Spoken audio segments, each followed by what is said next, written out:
The sun hammered down on the Sonoran wasteland like the fist of an angry god, turning the sand into a skillet that could cook a man's hope right out of his chest. Ethan Cross had been crawling for 2 days. His fingers, cracked and bleeding, clawed at the scorching earth one more time, then another. The badge pinned to his shredded vest caught the light, throwing a brief flash across the endless expanse of nothing. It was all he had left of who he used to be. That and the rage. He'd stopped counting the hours since they shot him.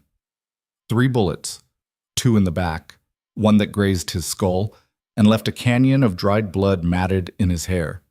They'd rolled him into a wash, covered him with rocks and brush, and rode off laughing. He remembered their voices, especially one. Rhett Calder. The name tasted like copper and ash in Ethan's mouth. His partner Tom Breslin hadn't been so lucky. They'd made Tom kneel, made him beg. Then Calder put a bullet between his eyes while his men held Ethan down and made him watch. The image was burned into his mind, Tom's hat tumbling into the dust, the way his body folded like a puppet with cut strings. Ethan had sworn an oath once, to uphold the law, to bring order to chaos. But out here, the law was a lie, men told themselves when the sun went down. He reached the top of a rise and collapsed, his vision swimming with black spots. His canteen had been empty since yesterday. His lips were split, tongue swollen. Below him, miles of fractured mesa stretched toward a horizon that shimmered with heat devils. Then he saw it. Smoke. Thin, gray, rising from somewhere beyond the next ridge. Ethan's hand went to the shotgun strapped across his back, a battered Remington coach gun he'd pried from the hands of one of Calder's men before they left him for dead. 2 shells. That's all he had. He'd make them count. He slid down the embankment, boots digging into loose shale, and moved toward the smoke with the grim determination of a man who'd already died once and didn't plan on doing it again. The camp was small. A wagon, 2 horses tied to a dead cottonwood, and a fire that had burned down to embers. Ethan approached from downwind, every nerve screaming, every muscle locked and ready. He could see 2 men, rough-looking, one in a stained duster, the other shirtless and covered in crude tattoos that marked him as a deserter from some forgotten cavalry unit. They weren't alone. Tied to the wagon wheel was a woman. She sat with her back against the spokes, wrists bound with rawhide, a strip of cloth gagging her mouth. Her clothes were torn, face bruised, but her eyes, sharp and defiant, tracked the men with the cold calculation of someone planning murder. The man in the duster laughed, slapping his knee. "Tell you what, Lila, you got spirit, but spirit don't mean much when you're buzzard food." The tattooed one spat into the fire. Calder said, "Leave her for the desert." "Why we still dragging her around, Clay?" Clay shrugged. "Maybe I like the company. Maybe I ain't in no hurry." Lila's eyes burned. Ethan moved like a shadow, circling wide, using the wagon for cover. His head throbbed. His vision kept narrowing to a tunnel. He couldn't afford a firefight. 2 shells, 2 men, and if he missed, the woman was dead and so was he. He had to be smart. Or lucky. He settled for brutal. Ethan rose from behind the wagon, shotgun leveled. "Step away from her." Both men froze. Clay's hand drifted toward the revolver on his hip. "The hell? Touch it and I'll cut you in half." The tattooed man raised his hand slowly, eyes wide. "Easy, friend. You're just about to untie her and walk away." Ethan's voice was sandpaper and iron. "Or I'm going to bury you in the same hole you were digging for her." Clay's lip curled. "You know who we ride with?" "Yeah, Rhett Calder." Ethan stepped forward, shotgun steady. "And when I find him, I'm going to do the same thing to him I'm about to do to you if you don't move." For a heartbeat, no one breathed. Then Clay went for his gun. Ethan fired. The blast took Clay off his feet and slammed him into the dirt, chest opened wide. The tattooed man bolted, sprinting for the horses. Ethan swung the shotgun, tracking him, but his vision blurred. Exhaustion, dehydration, blood loss all catching up at once. His finger tightened on the trigger. The second barrel roared. The deserter crumpled mid-stride and didn't move again. Silence crashed down like a hammer. Ethan swayed, legs threatening to give out. He staggered to the woman, fumbling with the knots at her wrists. His hands shook. She yanked the gag from her mouth and sucked in a breath, eyes locked on his. "You look like hell," she said. "Feel worse." Ethan freed her wrists and stumbled back, leaning against the wagon. Name's Ethan Cross. Marshal. Or I was. She rubbed her wrist, watching him with a strange mix of suspicion and relief. Lila Quinn. And I don't care what you were. Right now you're a ghost who just saved my life. Don't thank me yet. I wasn't planning to. Ethan almost smiled. Almost. He reached for the canteen tied to Clay's saddle and drank deep, the water burning down his throat like salvation. Lila grabbed the other man's rifle, checked the chamber, and slung it over her shoulder with the ease of someone who'd done it before. You always this handy with a long gun? Ethan asked. My brothers taught me, before Calder's men killed them. The name hung in the air like a curse. Ethan met her eyes. Then we got the same business. Maybe. Lila crouched by the fire, pulling jerky from a saddlebag. She tossed a strip to Ethan. But I ain't riding with a man I don't know, especially one who looks ready to keel over. Fair enough? Ethan tore into the jerky, chewing slowly. But Calder's 3 days ahead, maybe less, and he's got 20 guns between here and the border. You want revenge, you're gonna need help. And you need me why? Because I'm half dead and you know this territory. Lila considered that, then nodded slowly. All right, Marshal, we ride together. But when we find Calder, I get first blood. Long as there's blood, I don't care who draws it. They shook on it, two strangers bound by grief and a hunger for justice that the desert couldn't swallow. They rode through the night, putting distance between themselves and the bodies. Ethan let Lila lead. She knew the trails, the water sources, the places where a man could disappear if he wasn't careful. She moved with confidence, guiding her horse through arroyos and over rock shelves that hid their tracks. Ethan's strength was returning, but slowly. Every breath still hurt. Every movement reminded him that he was running on borrowed time. You said Calder killed your brothers, he said as they paused to water the horses at a narrow spring. What happened? Lila's jaw tightened. They ran a freight line. Honest work. Calder wanted a cut. They refused. So he burned the wagons, shot my brothers, and sold me to a flesh trader in Sulphur Springs. She looked at Ethan, eyes hard. I got loose. Spent 2 weeks tracking his crew. Then Clay and his friend found me first. You got guts. I got hate. She splashed water on her face. Same as you. Ethan didn't argue. They rode on. By dawn, they reached the edge of the jagged breaks, a maze of canyons and wind-carved stone that stretched for miles. It was Apache country, and worse. Outlaws used it as a highway, moving guns and stolen cattle through routes the army couldn't follow. And somewhere in that labyrinth, Rhett Calder was waiting. He's got a stronghold, Lila said, studying the broken landscape. Old Spanish mission, half collapsed. Calder uses it as a base when the heat's on. If he's running, that's where he'll go. How far? 2 days? Maybe 3 if we're careful. We don't have 3 days. Lila shot him a look. You don't have 3 hours if you push too hard. You're still bleeding, Marshal. Ethan touched his side and his fingers came away red. She was right. The wound had reopened. I'll manage. You'll die. Then I'll die moving forward. Lila shook her head but didn't argue. She understood. Some debts couldn't wait. They pushed into the breaks as the sun climbed, heat rising in waves off the stone. The world narrowed to shadow and light, silence, and the clatter of hooves on rock. Ethan's vision kept drifting, his mind circling back to Tom. The way he'd laughed at bad jokes, the way he'd always checked his rifle twice before a fight, the way he'd died begging for mercy that never came. Tell me about Calder, Lila said, breaking the silence. Ethan blinked, pulling himself back. What do you want to know? Why he does it? The killing, the burning. What drives a man like that? Power, money, the thrill of it. Ethan spat into the dust. Some men are just broken, Lila. Calder's one of them. He don't need a reason. Everyone's got a reason. Not him. They rode in silence after that. By midday, they found the first body. It was strung up in a dead tree, vultures circling overhead. The man had been gutted, left to rot in the sun. A warning. Calder's work, Lila said quietly. Ethan studied the corpse. He's close. Or we're in his territory now. A gunshot cracked the stillness. The bullet whined past Ethan's head and punched into the rock behind him. He threw himself from the saddle, dragging Lila down with him. Another shot kicked up dust at their feet. "Sniper!" Ethan barked. "Canyon rim!" They scrambled for cover, horses bolting. Ethan's side screamed with pain, but he ignored it, yanking the shotgun free. Lila had the rifle up, scanning the ridgeline. "There!" She fired, the crack echoing. 60 yards, east rim. Ethan saw the muzzle flash, saw the shadow duck back.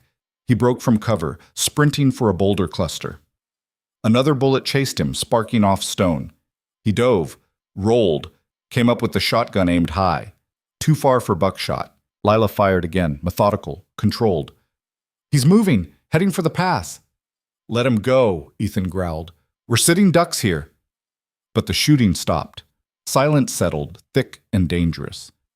Ethan scanned the rim, breathing hard. "He's gone. Or waiting." They stayed low, watching, listening. Minutes crawled past. Finally, Lila lowered the rifle. "That wasn't random," she said. "Someone knows we're coming." Ethan reloaded the shotgun, hand steady despite the pain lancing through his ribs. "Then let him know. I want Calder to see me coming." "That's suicide. That's justice." Lila studied him for a long moment, then nodded. "All right, Marshal, your funeral." They retrieved the horses and rode deeper into the breaks, eyes on the ridgelines, fingers near triggers. The hunt had begun. They made camp that night in a shallow cave, no fire, no light. Ethan sat with his back against the stone, cleaning the shotgun by feel. Lila kept watch at the cave mouth, rifle across her knees. "You ever kill a man before today?" she asked. "Yeah." "How many?" "Enough to know it don't get easier." She was quiet for a while. "I killed one, back in Sulphur Springs. The trader who bought me." Her voice was flat, emotionless. "I used a broken bottle. He bled out slow." Ethan didn't respond. "Does that make me like them?" Lila asked. "Like Calder?" "No." Ethan looked at her. "Calder kills because he likes it. You killed to survive. There's a difference." "Is there?" "Yeah. One of you's got a soul left." Lila turned back to the darkness. "Maybe." They sat in silence, two broken people bound by violence and the ghosts they carried. Outside, the desert whispered. The next morning, they found the tracks. A dozen horses, maybe more, heading northwest toward the mission. Fresh prints, less than a day old. Ethan knelt, studying the ground, reading the story written in dust and stone. "Calder's crew," he said, "moving fast." "Or running," Lila added. "From what?" She pointed. In the distance, another set of tracks crossed the first. Single rider, moving parallel, shadowing the main group. "Bounty hunter," Lila said. "Has to be." Ethan stood, eyes narrowing. "Silas Vane." "You know him?" "By reputation. Best tracker in the territory. Works alone. Don't care who he kills as long as the gold's good." "He after Calder, too?" "Probably. There's a price on Calder's head, 5,000 last I heard." Lila whistled low. "That's a lot of gold." "Enough to make a man reckless." They mounted up, following the tracks. The land rose around them, walls of striated rock climbing toward a sky bleached white by the sun. The heat was suffocating, the air shimmering. Then they heard it. Gunfire. Distant, echoing off the canyon walls. Ethan spurred his horse forward, Lila right behind him. They rounded a bend and pulled up short. Below them, in a dry riverbed, Calder's men were pinned down. 6 of them crouched behind rocks and a dead horse, trading shots with someone unseen. Bodies already littered the sand. "There," Lila pointed. High on the opposite ridge, a lone figure moved like smoke, dropping, firing, relocating before return fire could find him. Every shot counted. Every shot dropped a man. "Vane," Ethan muttered. As they watched, another outlaw fell, clutching his throat. The remaining 4 broke, scrambling for their horses. Vane picked off 2 more before they reached cover. The last 2 made it to their mounts and spurred hard, vanishing into the maze of canyons. Vane stood, reloading with mechanical precision. Then he looked up, straight at Ethan and Lila. For a moment, no one moved. Then Vane tipped his hat and disappeared over the ridge. "He let us go," Lila said. "For now." Ethan kicked his horse forward. "Come on! Those two that got away are heading straight for Calder. We need to move." They descended into the riverbed, picking their way past the bodies. Ethan recognized one. A man named Julio rode with Calder for years. His eyes stared at nothing. A neat hole punched through his forehead. Vane's work was clean, professional, deadly. "We're caught between two killers," Lila said. "Then we better be the third," Ethan replied. They rode hard, chasing the fleeing outlaws, chasing the ghost of Rhett Calder, chasing something that felt like vengeance but tasted like ash. By evening, they spotted the mission. It rose from the desert floor like a broken tooth, crumbling adobe walls, a collapsed bell tower, empty windows staring like dead eyes. Smoke curled from somewhere inside the compound. Horses were corralled in the courtyard. Too many horses. "Calder's there," Lila whispered. They'd taken position on a ridge overlooking the mission, hidden among the rocks. Ethan glassed the compound through a battered spyglass he'd taken from Clay's saddle. 20 men, maybe more inside. He could see Calder now, tall, broad-shouldered, wearing a black coat despite the heat. He stood in the courtyard, barking orders, gesturing toward the canyon mouth. He knew someone was coming. "We can't take them head on," Lila said. "I know." "So what's the plan?" Ethan lowered the spyglass. "We wait for dark. Then we even the odds." "How?" He looked at her. "Fire, panic, chaos. Same thing they gave Tom." Lila's eyes gleamed. "I like it." They waited as the sun bled out across the horizon, painting the desert in shades of crimson and gold. Ethan's hands didn't shake anymore. His breathing was steady. The pain in his side had faded to a dull throb. He was ready. For the first time since they'd left him in that grave, he felt like himself again. When full dark came, they moved. Silent as ghosts, they descended from the ridge and approached the mission from the east, where the walls had crumbled lowest. Lila carried a bundle of oil-soaked rags they'd prepared. Ethan had the shotgun and a revolver he'd taken from one of Vane's kills. They reached the wall and slipped through a gap, emerging in what had once been a chapel. Moonlight streamed through the ruined roof. Shadows danced. Voices echoed from the courtyard. Men drinking, laughing, unaware.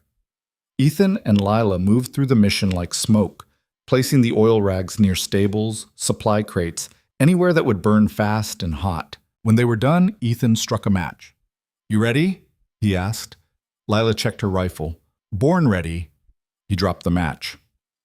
The fire caught instantly, racing along the oil trails, leaping to the dry wood and hay. Within seconds, flames roared to life, climbing the walls, filling the air with smoke and heat.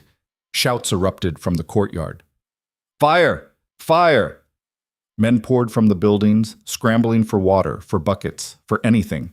The horses screamed and broke loose, stampeding through the compound. Chaos bloomed like a hellish flower.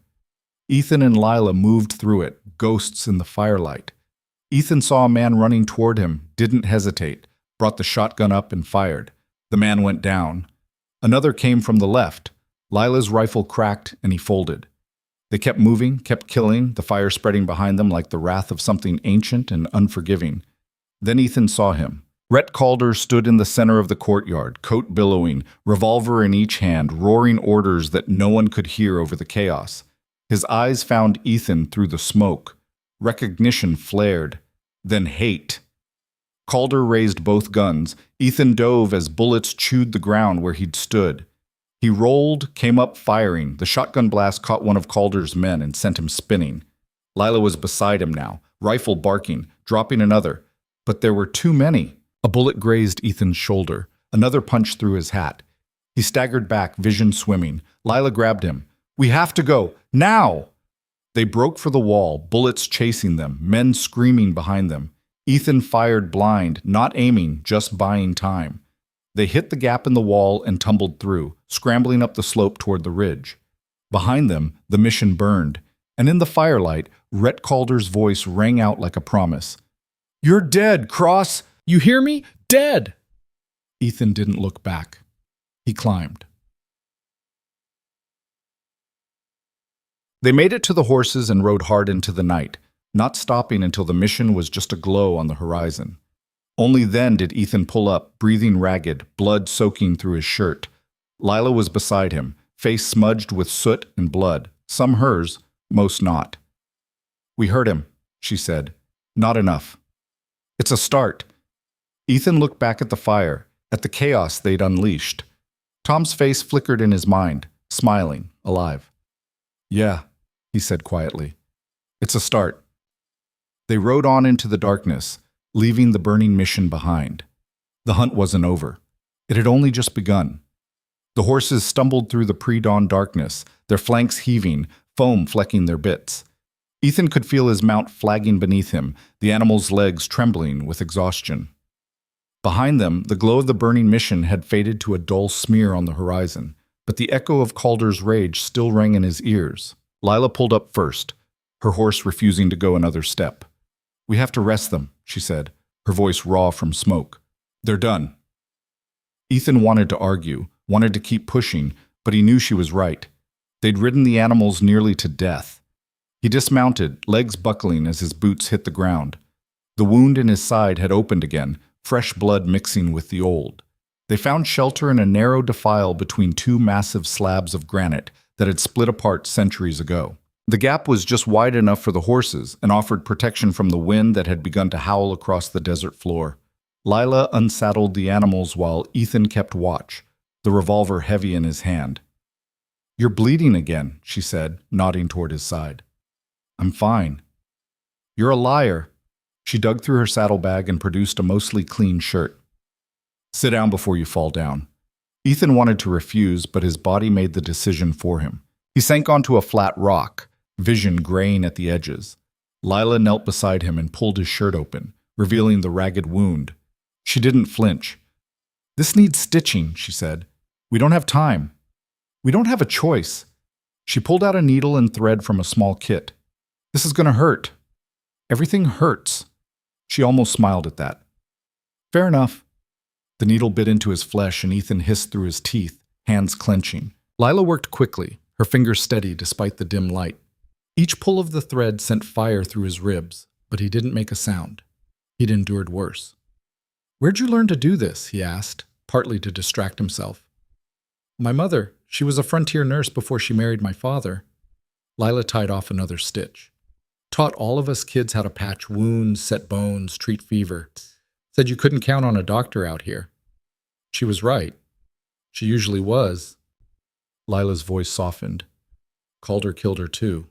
2 years ago. Caught fever and died in a wagon while his men dragged us across half the territory." Ethan looked at her. "I'm sorry." "Don't be sorry. Help me kill him." "That's the plan." She finished the last stitch and wrapped the wound with strips torn from the shirt. When she was done, Ethan felt marginally more human, though the pain still pulsed with each breath. "Get some sleep," Lila said, settling against the opposite wall with the rifle across her lap.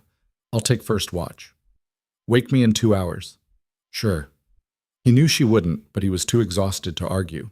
His eyes closed and darkness took him. He dreamed of Tom.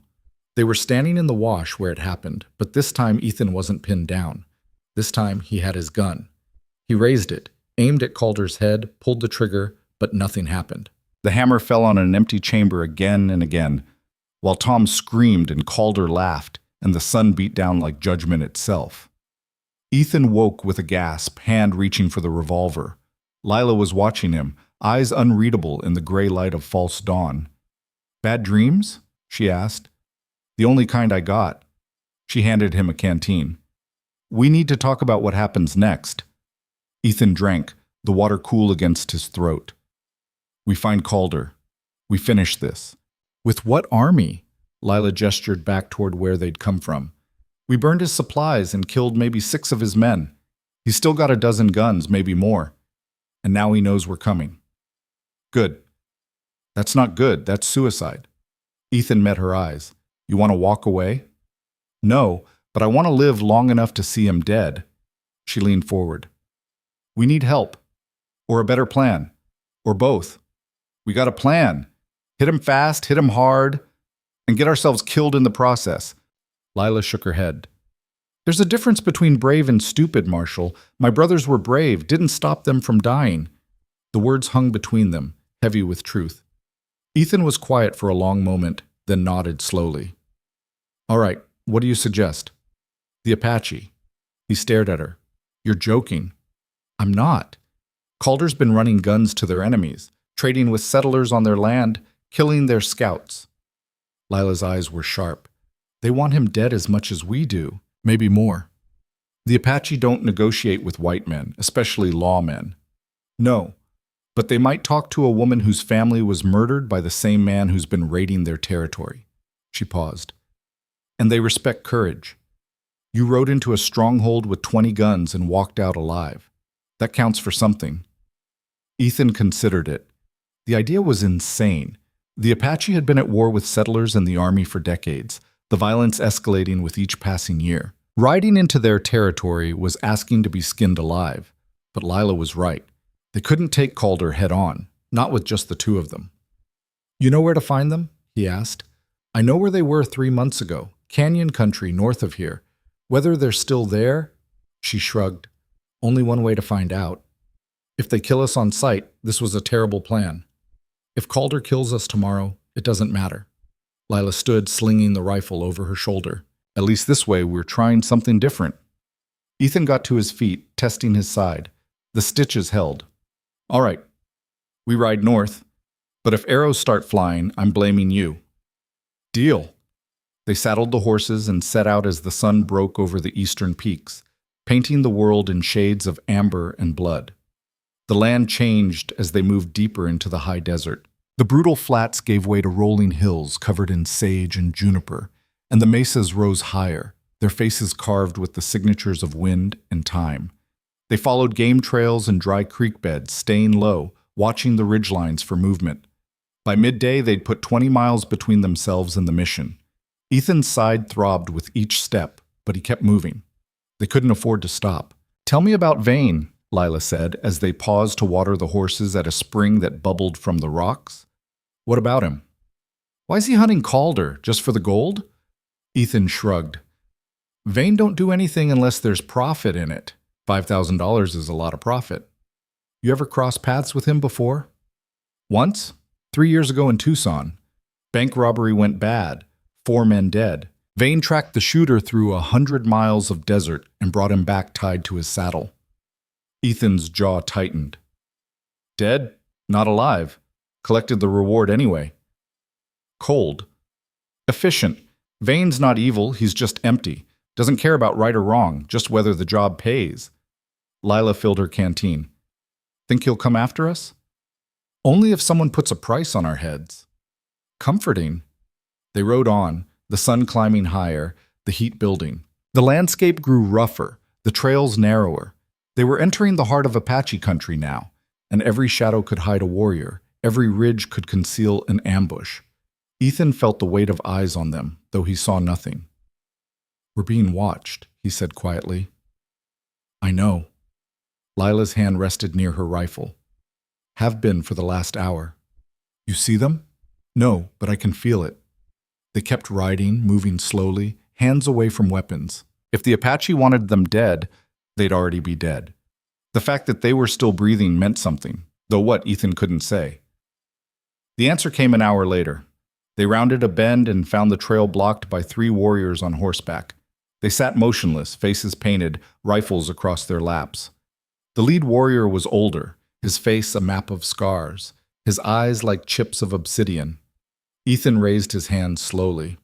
We're not here to fight. The warrior said nothing. Lila urged her horse forward, ignoring Ethan's sharp intake of breath. She spoke in halting Apache, words Ethan didn't understand. The warrior listened, expression unreadable. When she finished, he replied in a voice like gravel, his words sharp and clipped.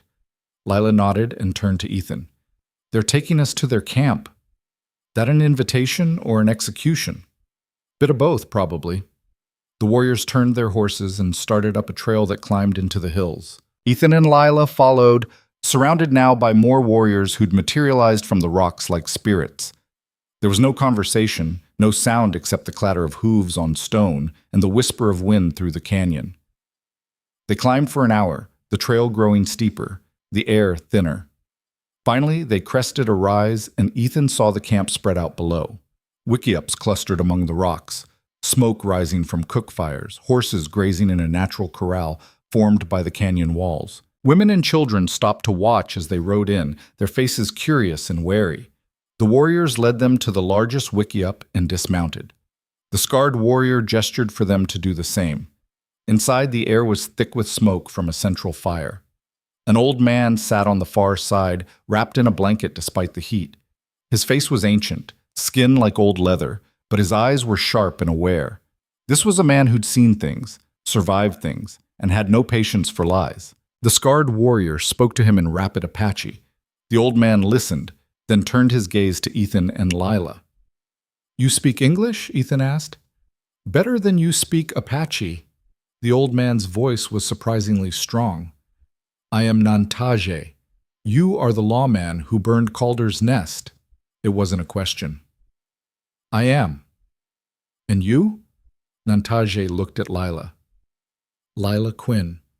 Calder killed my family." The old man nodded slowly. "Many have been killed by the one you hunt. Many of my people among them." He paused. "Why do you come here?" "Because we can't kill him alone," Ethan said. "He's got too many guns, too much territory. We need help." "And what makes you think we would help a white lawman?" "Because Calder's your enemy too. Because he's been running weapons to the Comanche and the Navajo, turning tribe against tribe. Because he kills for sport and calls it business." Ethan's voice hardened. "And because I'm offering you a chance to be there when he dies." Nantaje was silent for a long time, his eyes moving between Ethan and Lila, weighing, measuring. Finally, he spoke. "The white man makes many promises. Most are lies." "I'm not promising anything except blood," Ethan said. "Calder's blood. You want in or not?" A faint smile touched the old man's lips. "You have courage. Foolish courage, but courage nonetheless." He gestured to the scarred warrior. "Chato here says you fought well at the mission, that you did not run when the bullets came." "Running's not my style." "No, I can see that." Nantaje leaned forward. "We will help you, lawman, but not because of your words. We help because Calder has taken from us as he has taken from you, and because the debt must be paid." Relief flooded through Ethan, though he kept his face neutral. "What do you need from us?" "Information. Where's Calder now?" "He was at the mission, but after the fire he'll move, probably south toward the border or deeper into the canyon country where the army can't follow." Nantaje nodded. "Chato and his warriors will scout. When we find Calder, we will send word." He looked at Lila. "You will stay here, rest, heal. When the time comes, you will need your strength." "We stay together," Lila said. "No, you will stay. It is not a request."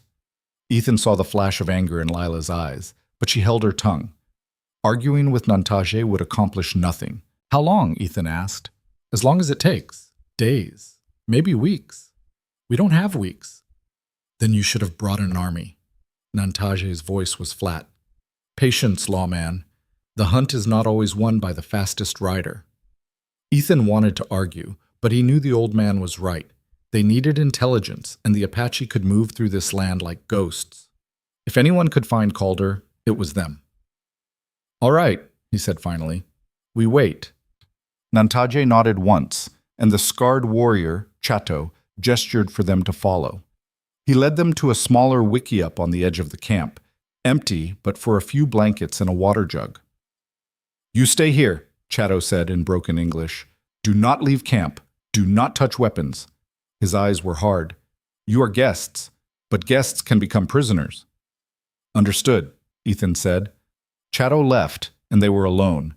Lila sat heavily on one of the blankets, exhaustion finally catching up with her. "Well, this is either the smartest thing we've done or the stupidest. I'm leaning towards stupid." "Me too." She lay back, staring at the smoke hole in the roof. "But we're here now. Might as well see it through." Ethan settled against the wall, the revolver within reach but not visible. Outside, the sounds of the camp continued. Children laughing, women talking, the clang of metal on metal as someone worked a forge. It was strange being surrounded by people who had every reason to kill them and choosing not to. You think they'll actually help? Lila asked. I think Nantaje hates Calder more than he hates us. For now, that's enough. And when it's not, then we'll deal with it. She was quiet for a moment. You know, if we pull this off, if we actually kill Calder with Apache help, the army's going to come down hard. They'll call it an uprising, use it as an excuse to push the tribes out. Probably. Doesn't that bother you? Ethan was silent, thinking. Finally, he said, Yeah, it does. But I can't change what the army does. I can only settle my own debts. That's not justice. No, it's revenge, but revenge is all I got left. Lila turned her head to look at him. What happens after? When Calder's dead and the debt's paid? What then? I don't know. You ever think about it? About what comes next? No? The word came out harsher than he intended. Thinking about tomorrow's a good way to die today. She studied him, and he could see the question forming on her lips, but she didn't ask it. Instead, she closed her eyes and was asleep within minutes, her breathing deep and even. Ethan stayed awake, watching the light change through the smoke hole, listening to the camp. He thought about Tom, about the promise he'd made standing over his partner's grave. He thought about Calder's face in the firelight, twisted with rage and hate. And he thought about what Lila had asked. What came after? He didn't have an answer. The future was a blank space, empty and featureless. All he had was the present, and the present was soaked in blood and fury. It would have to be enough. The days that followed fell into a strange rhythm. They were allowed to move through the camp, but always watched, always shadowed. The warriors treated them with cold courtesy, the women with suspicion, the children with open curiosity. Ethan spent his time watching, learning, trying to understand the people who'd agreed to help him kill a man. Chato returned on the third day, his horse lathered and blowing. He went straight to Nantaje's wickiup and didn't emerge for an hour. When he did, he found Ethan sitting outside, cleaning the revolver. We found him, Chato said. Ethan stood. Where? 2 days south. He has made camp in the red walls, many men, maybe 15, maybe 20. Fortified? No, he feels safe, thinks no one will follow into the deep canyon. Chato's smile was sharp. He is wrong. When do we move? Tonight, when the moon is high. He paused. Nantaje says you may come, but the woman stays. Like hell I do, Lila said, stepping out of the wickiup. I've earned the right to be there. Chato shook his head. Too dangerous. You are not warrior. I've killed more of Calder's men than you have. Here I command. You stay. Lila's hand moved toward her rifle, but Ethan caught her wrist. Don't. She glared at him. You're taking his side? I'm keeping you alive. Ethan turned to Chato. She stays, but when it's done, I want her there. When Calder dies, she deserves to see it. Chato considered, then nodded once. Agreed, but she does not ride with the warriors. Fine. Lila jerked her arm free, eyes blazing. You don't get to decide for me. Someone has to. Ethan's voice was tired. You want revenge? You'll get it, but you gotta trust me. Trust, she spat the word. That's rich coming from a man who won't even talk about tomorrow. She turned and walked away, disappearing into the wickiup. Ethan didn't follow. Chato watched her go, then looked at Ethan. She has fire. Yeah, fire is good, but it burns those who are not careful. I know. That night, as the moon climbed over the canyon walls, Ethan rode out with Chato and 8 warriors. They moved in silence, shadows flowing across the broken land. The horses were sure-footed, bred for this terrain, and the warriors guided them with barely a touch. They rode through the night, not stopping, not slowing. The land rose and fell around them, canyons opening like wounds in the earth. Ethan's side ached, but he ignored it. Pain was just noise now, background static. As dawn approached, Chato raised a hand and they stopped. He dismounted and moved to the edge of a cliff, gesturing for Ethan to follow. They crawled to the rim and looked down. Below, in a natural amphitheater of red stone, Calder's camp sprawled like a cancer. Tents, wagons, horses, and men, lots of men, moving around cook fires and bedrolls. Ethan counted 18, maybe 20. all armed. "He is there," Chatto whispered, pointing. Ethan followed his finger and saw Calder standing near the largest tent, talking to two of his men. Even from this distance, Ethan could see the arrogance in his stance, the casual cruelty in his gestures. "We can surround them," Chatto said. "Attack from all sides at once. Many will die, but we will kill them all." "No," Ethan said. Chatto frowned. "No? I got a better idea." Ethan studied the camp, mind working. "Calder's a gambler. Likes to make bets, prove he's the best shot, the fastest draw." He looked at Chatto. "What if we gave him a chance to prove it?" "I do not understand." "A challenge. One shot, one chance. Him against me. Winner takes all." Chatto stared at him. "That is insane." "Probably. But if he agrees, you can use it to get close.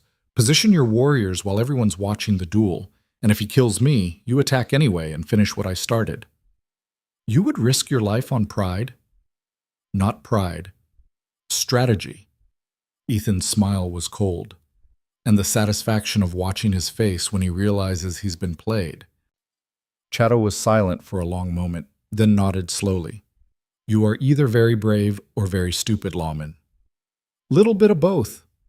They withdrew from the rim, and Chatto explained the plan to the other warriors. There was argument, sharp words in Apache that Ethan couldn't follow, but eventually Chatto prevailed. They would do it. "How do we make the challenge?" one of the warriors asked. "Simple," Ethan said. "I walk down there and ask." They thought he was joking. When they realized he wasn't, the argument started again. But Ethan was done talking. He stood, checked his guns, and started down the trail toward the camp. Behind him, he heard Chatto hiss a curse, then orders being given in rapid Apache. The warriors would move into position. Now all Ethan had to do was not get shot before he delivered his message. He walked openly, hands away from his guns, as the sun crept over the canyon walls and spilled light into the basin. He was halfway to the camp when the first shout went up. Men scrambled for weapons, rifles swinging toward him. Ethan kept walking, steady, unhurried. A bullet kicked up dust at his feet, a warning shot. He stopped. Calder emerged from his tent, buttoning his shirt, a revolver already in his hand. When he saw Ethan, he froze for just a heartbeat. Then his face split into a savage grin. "Well, well," he called out. "The dead man walks. I gotta say, Cross, you're harder to kill than I thought." "You tried your best," Ethan replied, his voice carrying across the camp. "Didn't take." "No, I can see that." Calder walked closer, gun leveled. His men formed a loose circle, all armed, all watching. "So what now? You gonna beg for mercy? Ask me to make it quick?" "No, I'm gonna give you a chance." "A chance?" Calder laughed. "At what?" "To prove you're as good as you think you are." Ethan's eyes were steady. "One shot, you and me. Winner walks away." The grin faded from Calder's face. "You're serious? As a grave?" "I got 20 guns here, Cross. I could just have them shoot you where you stand." "You could, but then everyone would know you were scared, that the great Rhett Calder had to hide behind his men instead of facing a wounded lawman in a fair fight." Ethan's voice dropped, taunting. "Or maybe the stories are all lies. Maybe you're not as fast as they say." Calder's eyes darkened with rage. The camp had gone silent, every man watching, waiting. This was the moment, the pivot point where everything could go to hell or fall perfectly into place. "All right," Calder said finally. "You want a duel? You got it. But when I kill you, I'm going to make it slow. Gonna watch you bleed out in the dirt like your partner did." "You're welcome to try." They faced each other across 20 yards of open ground, the sun climbing higher, heat already building. Calder's men formed a rough circle, eager for the show. None of them saw the Apache warriors settling into position on the cliffs above, bows and rifles trained on the camp. One of Calder's lieutenants stepped forward to referee. "On the count of 3, draw and fire, 1 shot only." Ethan felt his heartbeat slow, felt the world narrow to this moment, this breath. His hand hovered near the revolver at his hip. The wound in his side pulled, but he didn't let it show. Calder smiled, cold and cruel. "See you in hell, Cross." The lieutenant raised his hand. 1. Ethan's fingers flexed. 2. Calder's shoulders relaxed. gunfighter's stance, ready. 3. Ethan drew. The revolver cleared leather like lightning from a black sky, Ethan's hand moving on instinct honed by years of survival. He saw Calder's gun coming up, saw the barrel align, saw the hammer drop. The world exploded in sound. 2 shots cracked as one, echoing off the canyon walls like thunder. Smoke bloomed between them, acrid and thick. For a heartbeat, no one moved, no one breathed. Then Calder staggered. His gun slipped from his fingers and hit the dirt.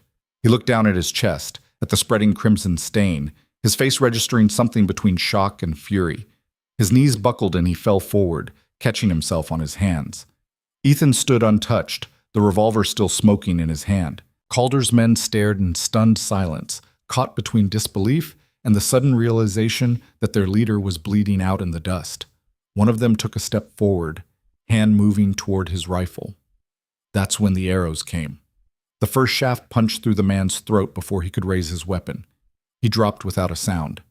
Then the canyon erupted with gunfire as Chatto's warriors opened up from the cliffs, their shots precise and devastating. Men scrambled for cover, reaching for guns, shouting orders that no one could hear over the chaos. Ethan dove behind a wagon as bullets chewed the ground where he'd stood. He came up firing, dropping one of Calder's men who'd been drawing down on him. The Apache warriors were everywhere now, flowing down from the rocks like water, their war cries splitting the air. It was carnage. Calder's men tried to form a defense, but they were surrounded, outflanked, caught completely off guard. They'd been watching the duel, expecting entertainment, and instead walked straight into a massacre. One by one they fell, cut down by arrows and bullets, their blood mixing with the red dust. Ethan moved through the chaos, searching. He found Calder crawling toward a tent, leaving a trail of blood behind him. The outlaw's face was pale, lips pulled back in a snarl of pain and rage. "Cross," he gasped. "You cheated. You set this up." "Yeah." Ethan stood over him, revolver pointed at his head. "I did. Just like you set up Tom. How's it feel?" "Go to hell." "After you." Ethan pulled the trigger. The gun clicked empty. Calder's laugh was wet and broken. "Out of bullets. Ain't that something?" He reached behind his back, fingers scrabbling for something hidden in his belt. Ethan kicked him in the ribs, and the knife Calder had been reaching for went skittering across the dirt.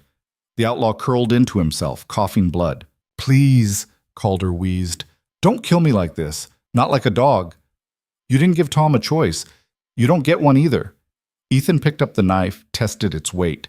It was a cruel-looking thing, the blade notched and stained. He wondered how many men had died on it. He knelt beside Calder, grabbed a fistful of his hair, and yanked his head back. "This is for Tom," he said quietly. The blade went in clean. Calder's eyes went wide, then empty. His body shuddered once and went still. Ethan held him for a moment longer, feeling the life drain away, feeling the weight of the oath he'd sworn finally lift from his shoulders. It was done. He let the body fall and stood, blood on his hands, the sounds of fighting already dying around him. Chatto and his warriors had made quick work of the survivors. Bodies littered the camp, some still twitching, most already gone. The smell of gunpowder and death hung heavy in the air. Chatto approached, his face splattered with blood, a bloody tomahawk in his hand. "It is finished." "Yeah." Ethan looked down at Calder's corpse. "It's finished." "You fought well, with honor." Chatto nodded toward the cliffs. "We should go. The gunfire will carry for miles. Others will come." Ethan knew he was right.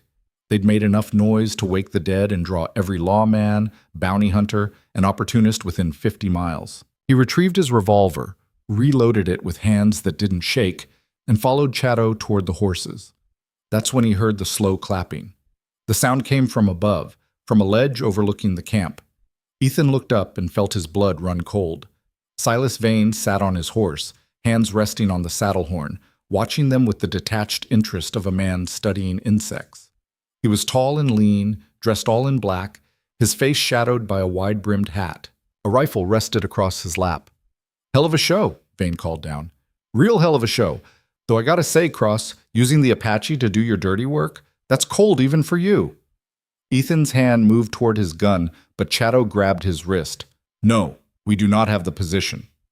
He was right. Vane had the high ground and a rifle. If he wanted them dead, they'd be dead. "What do you want, Vane?" Ethan shouted. "Same thing you wanted. Calder dead. Bounty collected." Vane gestured at the corpse. "Looks like you beat me to it. Shame. That was a lot of gold." "So kill us and take the body. That's what you do, isn't it?" "Usually, yeah. But today I'm feeling philosophical." Vane tilted his head. "See, the way I figure it, Calder's crew is scattered now, leaderless. They'll either turn themselves in for clemency or get hunted down one by one. Either way, the territory's cleaner, and that's worth something." "You're saying you're going to let us go?" "I'm saying I'm not going to shoot you today." Vane's smile was thin. "But Cross, you should know, word's already spreading about what happened here. A white lawman and Apache warriors teaming up to kill outlaws? The army's going to hear about this, and when they do, they're going to come down hard on Nantaje's people. Going to call it an act of war." "We know the risks," Chato said, his voice hard. "Do you?" Vane looked at him. "Because I've been watching the politics shift. There's men in Washington who've been looking for an excuse to clear the tribes out, open this land for settlement. You just handed them that excuse on a silver platter." The words hit Ethan like a fist. He'd known there would be consequences, but hearing it laid out so plainly made it real. The Apache had helped him settle a personal vendetta, and now they'd pay for it with their land, their lives, their future. "That ain't on them," Ethan said. "That's on me. If the army comes, I'll tell them the truth. And they'll hang you for consorting with hostiles and wipe out the Apache anyway." Vane shook his head. "Face it, Marshal. You won the battle, but you might have just lost the war." Before Ethan could respond, Vane turned his horse and rode away, disappearing over the ridge like a ghost. The silence he left behind was heavier than any words. Chato released Ethan's wrist and stepped back. "He is right. What we have done will bring consequences." "I know." "Then why did you ask for our help?" Ethan met his eyes. "Because I had no choice. And because you wanted Calder dead as much as I did. Don't pretend this was just about me." Chato studied him for a long moment, then nodded slowly. "You are right. We made our choice. We will face what comes." He turned to his warriors and barked orders in Apache. They began gathering weapons, stripping the dead of anything useful. Ethan walked through the camp one last time, looking at the carnage. 20 men dead, maybe more. All of Calder's inner circle. The ones who'd helped him build an empire of blood and fear. It should have felt like victory. Should have felt like justice. Instead, it just felt empty. He found a canteen and drank, washing the taste of copper from his mouth. His side ached, his head throbbed, his hands were covered in dried blood. He was exhausted down to his bones, hollowed out like an old tree. But he was alive. Tom was still dead. That hadn't changed. Killing Calder hadn't brought him back, hadn't erased the memory of watching him die. Revenge was supposed to mean something. It was supposed to close the wound. All it had done was open new ones. "Lawman," Chato appeared beside him, holding something wrapped in cloth. "Nantaje told me to give you this, when the time came." Ethan unwrapped it and found a beaded leather band, intricately worked, the kind worn by Apache warriors. "What is it?" "A symbol of respect, of brotherhood." Chato's voice was quiet. "Nantaje believes you have honor, that you fight for something beyond yourself. He wanted you to know you will always have a place among us, should you need it." Ethan stared at the band, throat tight. "Tell him I'm grateful, and I'm sorry for what's coming. We all are."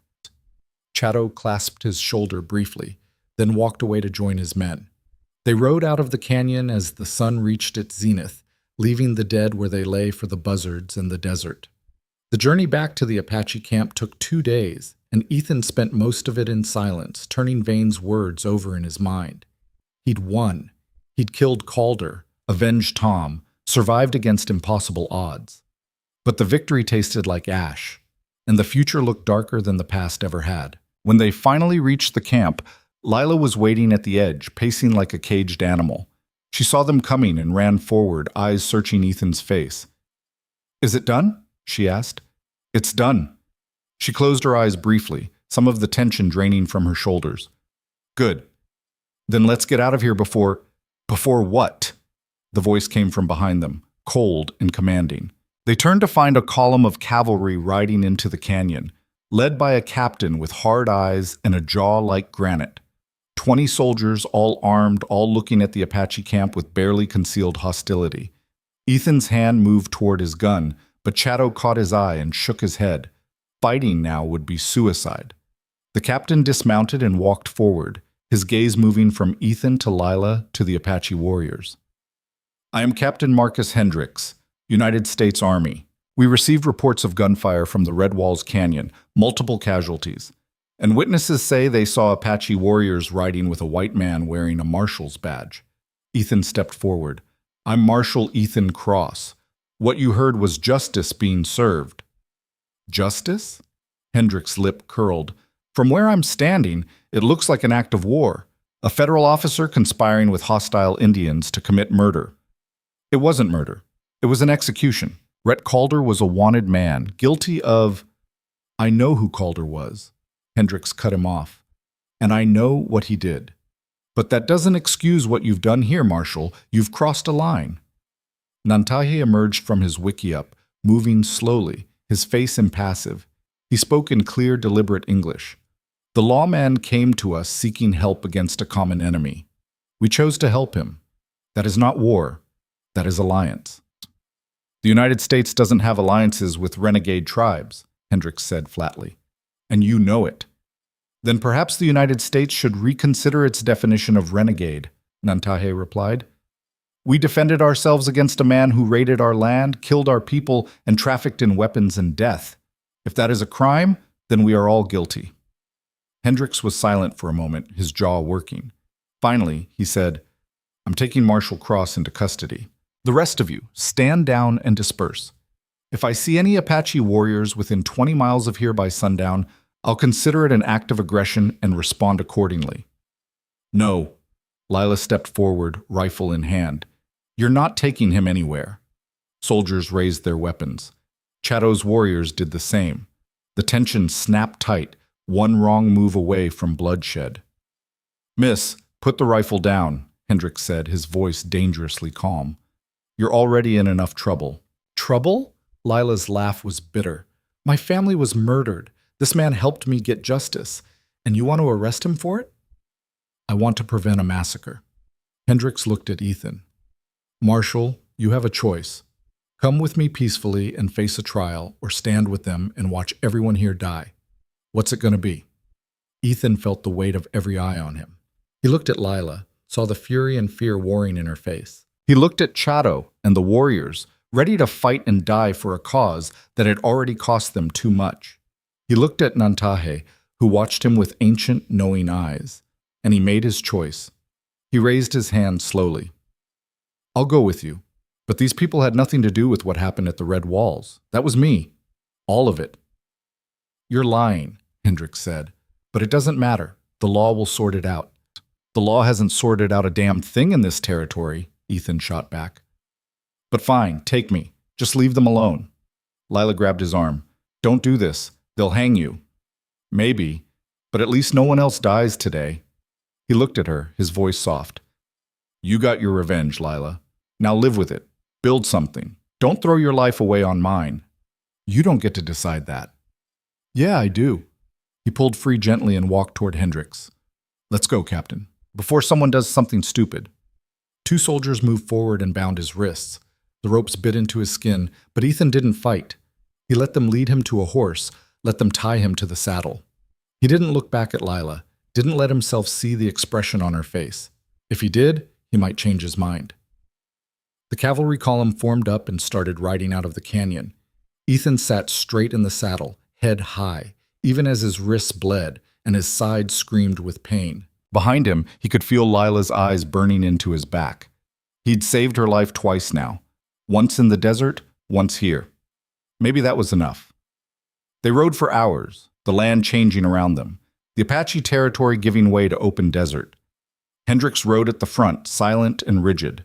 The soldiers talked among themselves in low voices, casting occasional glances at Ethan like he was some kind of wild animal they'd captured. As the sun began to set, painting the sky in shades of blood and gold, Hendricks called a halt. They made camp in a dry wash, posting guards on the ridges. Ethan was tied to a wagon wheel, given water but no food. Hendricks approached after the fires were lit, standing over him. "I'm curious, Marshal. Was it worth it? Killing Calder?" "All of it. The violence, the alliance with the Apache, the lives you cost." Hendricks shook his head. "Because, from where I sit, you've accomplished nothing except making this territory more dangerous than it already was. Calder's dead. His network's broken. How is that making things worse?" "Because now the army has to respond, has to show strength, which means pushing harder on the tribes, cracking down on anyone who might think about cooperating with them." Hendricks crouched down, meeting Ethan's eyes. "You didn't just kill one outlaw, Cross. You started a war." "The war was already happening. I just picked a side. The wrong side. Maybe. Or maybe there are no right sides out here. Just people trying to survive." Hendricks stood, brushing dust from his knees. "Philosophy won't save you at trial. The evidence is clear. You conspired with hostiles to commit murder. That's a hanging offense." "Then I'll hang, but at least I'll die knowing I settled my debts." "Debts," Hendricks snorted. "Is that what you call it? Seems to me like you just added more." He walked away, leaving Ethan alone with his thoughts and the stars beginning to emerge overhead. The night crawled past. Ethan dozed fitfully, his body aching, his mind refusing to settle. He kept seeing Tom's face, kept hearing the gunshot that ended his partner's life. He'd avenged that death. But it didn't feel like closure. It felt like the beginning of something worse.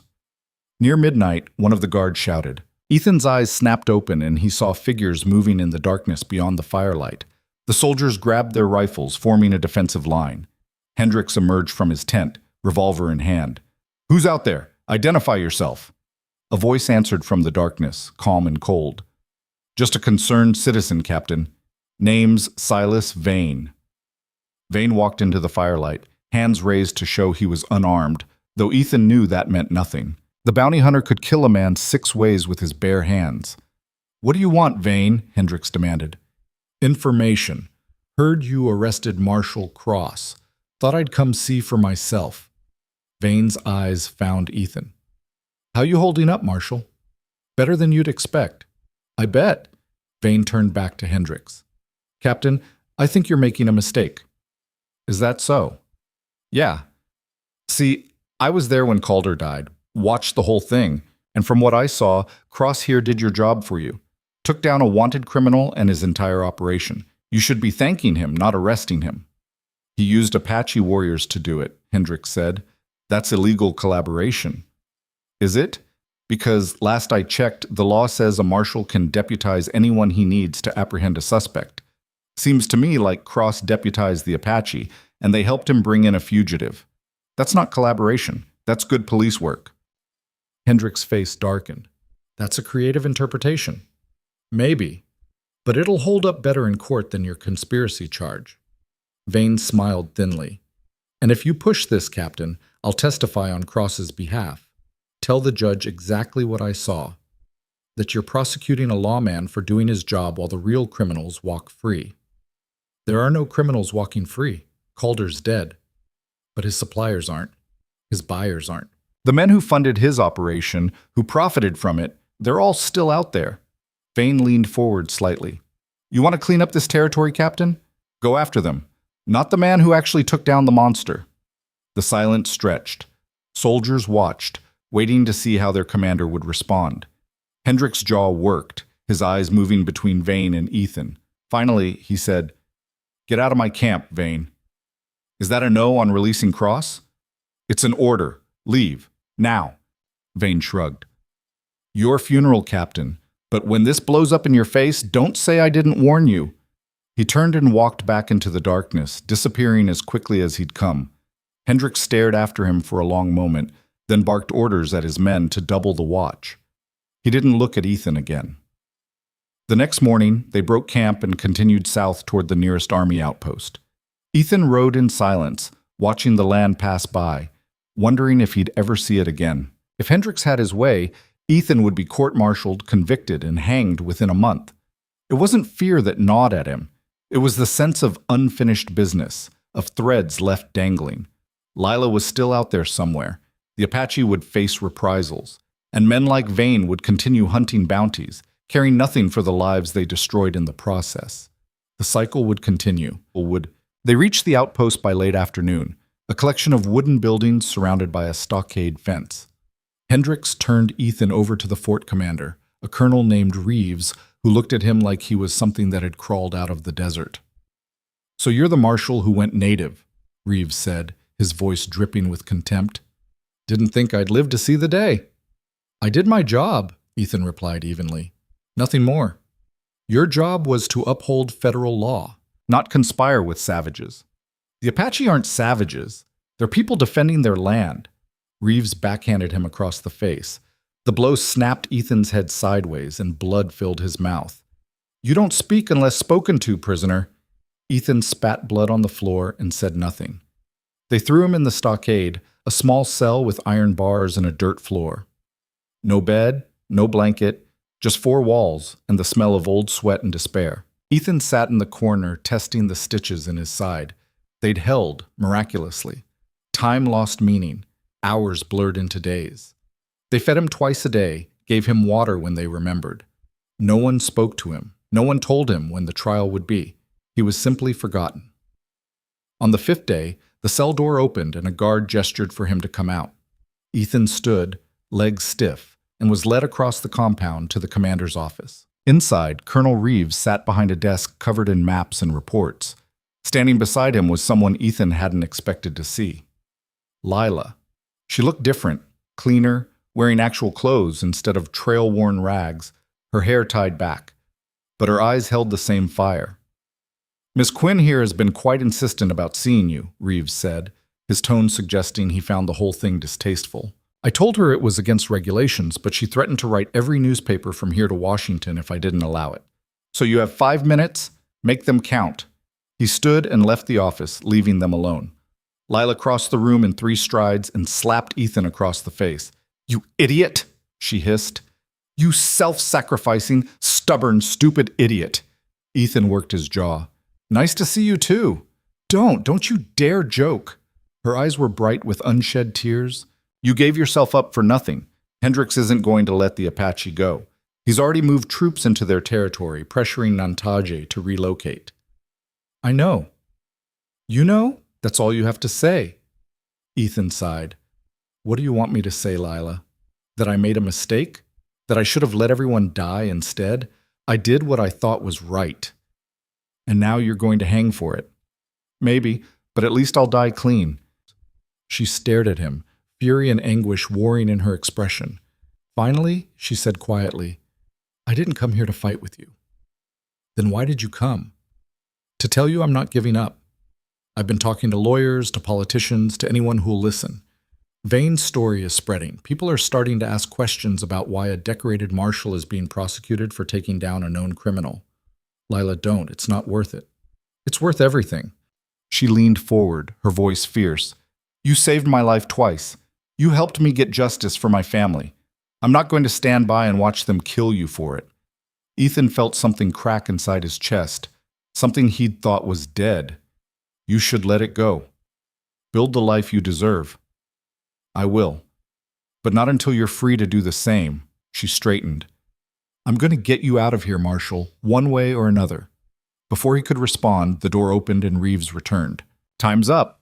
Lila held Ethan's gaze for a moment longer, then turned and walked out without another word. Reeves gestured to the guards. "Take him back to the stockade." As they led him away, Ethan looked back over his shoulder, but Lila was already gone. That night, lying on the cold dirt floor, Ethan allowed himself to think about tomorrow for the first time in years.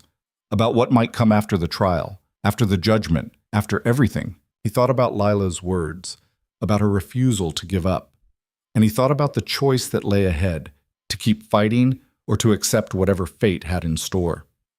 For the first time since Tom died, the future didn't look quite so empty. The days in the stockade stretched into weeks, each one bleeding into the next until Ethan lost count. The walls closed in tighter with every sunrise, the air growing thicker, harder to breathe. He marked time by the meals they brought, watery stew twice a day, stale bread when they remembered. His beard grew long and unkempt, his clothes stiff with sweat and dirt, but his mind stayed sharp. He could hear snippets of conversation from the guards, fragments of news filtering through the bars. The Apache had been forced to move their camp, pushed farther into the Badlands. There had been skirmishes, casualties on both sides. Nantaje was refusing to relocate to the reservation, and Washington was sending more troops to force compliance. Ethan had lit a fuse, and now the whole territory was burning. On a Tuesday morning, or what he thought was Tuesday, Colonel Reeves appeared at his cell with 2 guards flanking him. The colonel's face was harder than usual, his jaw set like granite. "On your feet, Cross. You've got a visitor." Ethan stood slowly, joints protesting. "Who?" "You'll see." They marched him across the compound to a small building near the commander's quarters. Inside, sitting at a plain wooden table, was a man Ethan had never seen before. He was older, maybe 50, with silver hair and a face that had seen too many courtrooms. He wore a suit that looked expensive, even covered in trail dust. "Marshal Cross," the man said, standing and extending his hand. "My name is Theodore Whitmore. I'm an attorney from Santa Fe." Ethan shook his hand warily. "I didn't hire a lawyer." "No, but Miss Quinn did." Whitmore gestured to the chair across from him. "Please, sit. We have much to discuss." Reeves started to object, but Whitmore cut him off with a look that could have frozen fire. "Colonel, I'm here on official business. Unless you'd like me to file a complaint about interference with legal counsel, I suggest you give us privacy." Reeves' face reddened, but he stepped outside, leaving the guards at the door. Whitmore sat back down and opened a leather satchel, pulling out papers and setting them on the table. "Miss Quinn has been tireless in her efforts on your behalf. She's written to congressmen, senators, even the territorial governor. She's also hired me to handle your defense." "I can't pay you."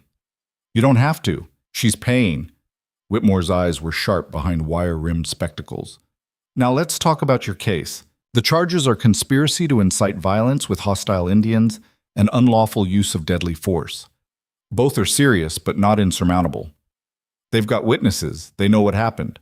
They have one witness, Captain Hendricks, whose testimony is circumstantial at best. He didn't see the confrontation at the Red Walls. He only saw the aftermath." Whitmore tapped the papers. "However, I have a witness who did see it. Silas Vane has agreed to testify that you were acting in your capacity as a federal marshal, pursuing a wanted fugitive, and that you deputized local assistance as is your right under territorial law." Ethan stared at him. "Vane agreed to testify? Why would he do that?" "I suspect Miss Quinn can be very persuasive when she wants to be." Whitmore smiled thinly. "She also may have offered him compensation for his time. The details are between them. This is insane. They'll never buy it. They might, especially if we frame it correctly." Whitmore leaned forward. "The narrative we're building is simple. You were hunting a dangerous criminal who had murdered your partner. You tracked him to hostile territory where traditional law enforcement couldn't follow. You made an alliance of convenience with local tribes who also wanted Calder stopped. Together you apprehended the suspect who resisted arrest and was killed in the confrontation. That's not conspiracy. That's resourceful policing. That's a story. Law is stories, Marshal. The side that tells the better one wins." Whitmore gathered his papers. "Your trial is set for 3 weeks from now. I'll need you to tell me everything, every detail, every conversation, every decision you made. No lies, no omissions. Can you do that?" Ethan thought about Tom, about Lila, about Chato and Nantaje, and all the people whose lives had been torn apart by his choices. "Yeah, I can do that." "Good. Then let's get to work."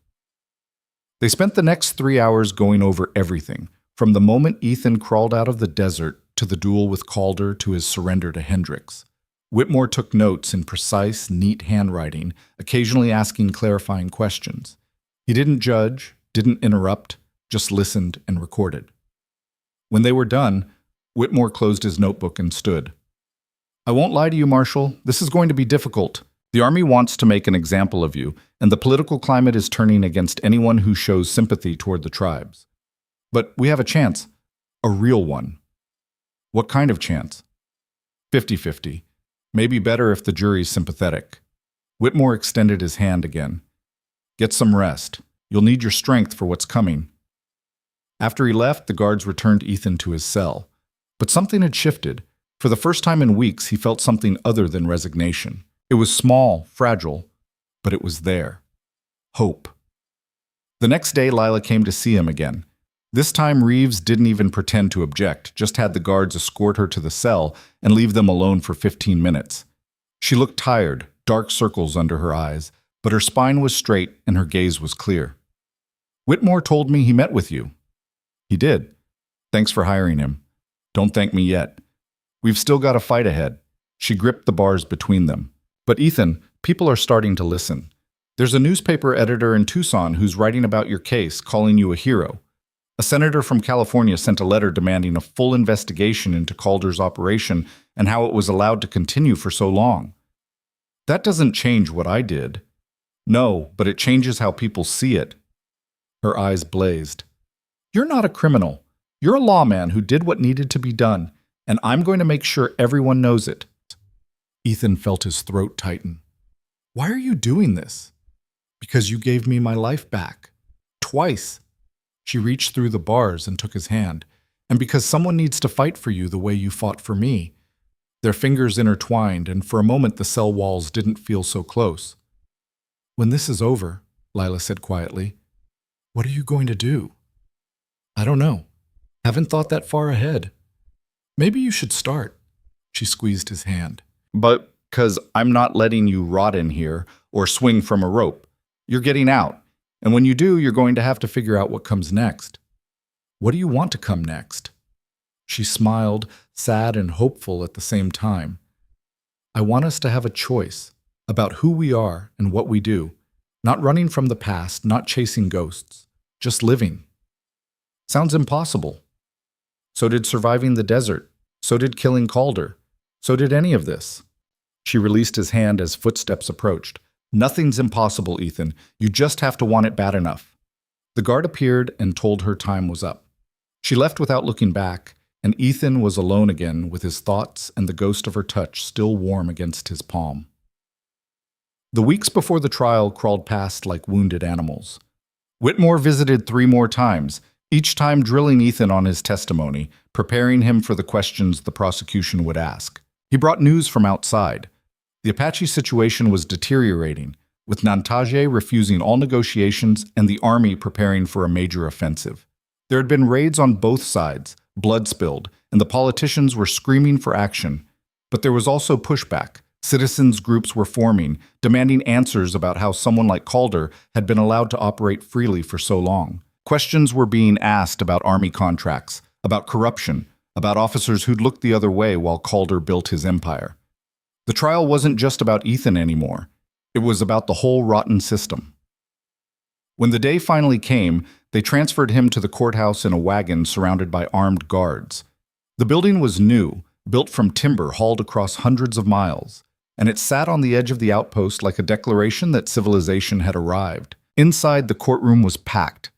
Settlers, soldiers, reporters with notebooks, all crammed into the benches, whispering and staring as the guards led Ethan to the defendant's table. Whitmore was already there, papers organized, his face calm and focused. Across the aisle sat the prosecutor, a lean man named Ashford with the eyes of a bird of prey and a reputation for winning cases. He didn't look at Ethan, just shuffled his documents with mechanical precision. The judge entered, a gray-haired man named Sullivan who'd been on the bench for 20 years, and everyone stood. He banged his gavel, and the room fell silent. "The court will come to order. We are here to hear the case of the United States versus Ethan Cross, charged with conspiracy to incite violence and unlawful use of deadly force. How does the defendant plead?" Whitmore stood. "Not guilty, Your Honor." "So noted. The prosecution may make its opening statement." Ashford rose smoothly, buttoning his coat. He turned to face the jury. 12 men pulled from the surrounding settlements, their faces weathered and skeptical. "Gentlemen of the jury," Ashford began, his voice carrying easily through the room. "This is a simple case.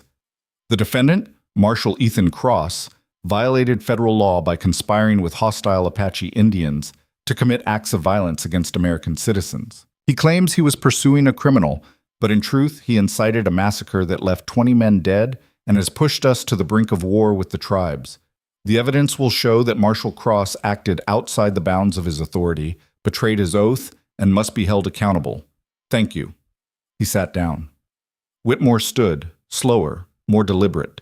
When he spoke, his voice was quieter, but no less powerful.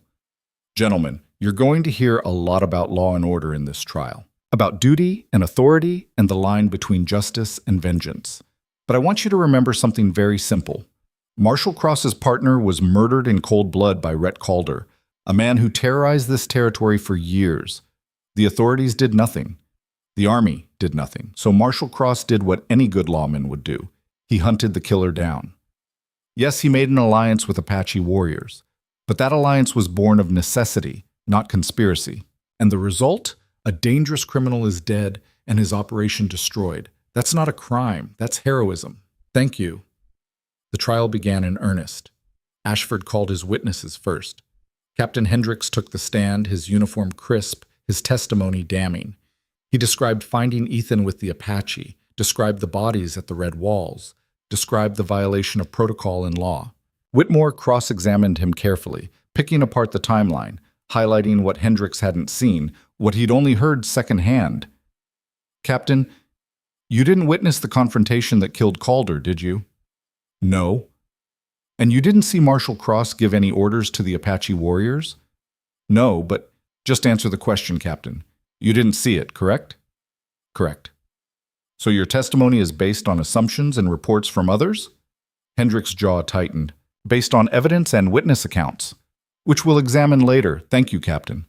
The prosecution called 3 more witnesses, soldiers who'd seen the aftermath, a settler who claimed he'd heard Apache war cries, a doctor who'd examined the bodies. Each one painted a picture of violence and chaos, of laws broken and lives lost. Then it was Whitmore's turn. He called Silas Vane to the stand. The courtroom buzzed with whispers as Vane walked to the witness box, his black coat immaculate, his expression unreadable. He was sworn in and sat, looking completely at ease. "Mr. Vane," Whitmore began, "you were present at the Red Walls Canyon on the day Rhett Calder died, correct?" "I was." "And what did you observe?" Vane's voice was calm, precise. "I observed Marshal Cross challenge Calder to a duel. One-on-one, fair fight. Calder accepted. They drew, both fired. Cross won. Calder died from the wound. Did you see Marshal Cross give orders to Apache warriors to attack?" "No, the Apache were positioned around the canyon, but they didn't fire until after Calder's men started reaching for their weapons. It was self-defense." Ashford shot to his feet. "Objection, Your Honor. The witness is characterizing events, not reporting facts." "Sustained. Stick to what you saw, Mr. Vane." Vane nodded. "I saw Calder's men go for their guns. I saw the Apache respond. The whole thing was over in minutes." Whitmore continued. "In your professional opinion as a tracker and bounty hunter, was Marshal Cross acting within his authority to pursue and apprehend a wanted fugitive?" "Absolutely. Calder was wanted dead or alive. Cross brought him to justice. The method might have been unconventional, but the result was legal." Ashford's cross-examination was brutal, trying to paint Vane as a mercenary with no credibility. But Vane handled it with cool indifference, never losing his composure. When he stepped down, Whitmore called his final witness, Lila Quinn.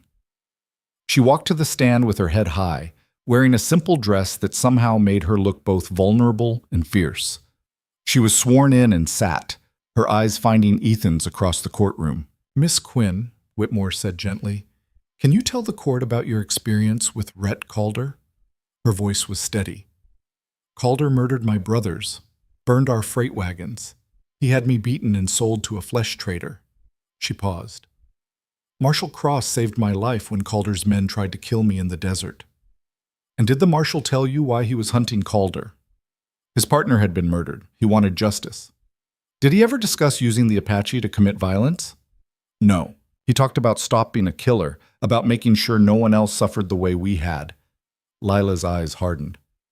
"Calder was a monster, and sometimes it takes unconventional means to stop a monster." Ashford tried to break her on cross-examination, insinuating she was lying to protect Ethan, that her testimony was tainted by emotion. But Lila didn't crack, answering each question with unwavering clarity. When she finished, Whitmore rested his case. The closing arguments came next. Ashford painted a picture of chaos, of a lawman who'd gone rogue and endangered the fragile peace. Whitmore countered with a story of courage, of a man doing what the system had failed to do. The jury deliberated for 6 hours. When they returned, the foreman was a rancher named Mackenzie, his face lined and serious. The courtroom held its breath as Judge Sullivan asked for the verdict. On the charge of conspiracy to incite violence, how do you find? Not guilty, Your Honor. Relief crashed through Ethan like a wave, but he kept his face still. On the charge of unlawful use of deadly force, how do you find? Mackenzie hesitated for just a heartbeat. Not guilty. The courtroom erupted. Ashford was on his feet, objecting, demanding a mistrial. Soldiers were shouting. Reporters were scribbling frantically. Judge Sullivan banged his gavel again and again until order was restored. The defendant is acquitted on all charges, Sullivan announced. Marshal Cross, you are free to go. The guards unlocked Ethan's chains and he stood on shaking legs, hardly believing it was real. Whitmore clapped him on the shoulder, smiling for the first time since they'd met. Well done, Marshal. But before Ethan could respond, Lila was there, pushing through the crowd, and then her arms were around him and she was laughing and crying at the same time. You're free, she said against his chest. You're actually free. He held her, the courtroom chaos fading to background noise, and for the first time in months felt something close to peace. Outside, the sun was setting, painting the sky in impossible colors. Whitmore shook Ethan's hand one final time and disappeared into the crowd. Lila stood beside him, her hand in his, and they watched the light fade. What now? She asked. Ethan thought about the question, about all the roads ahead, about the weight that had been lifted and the scars that remained. I don't know, but for the first time, I want to find out. Good, because I've got some ideas. Like what? Like leaving this place.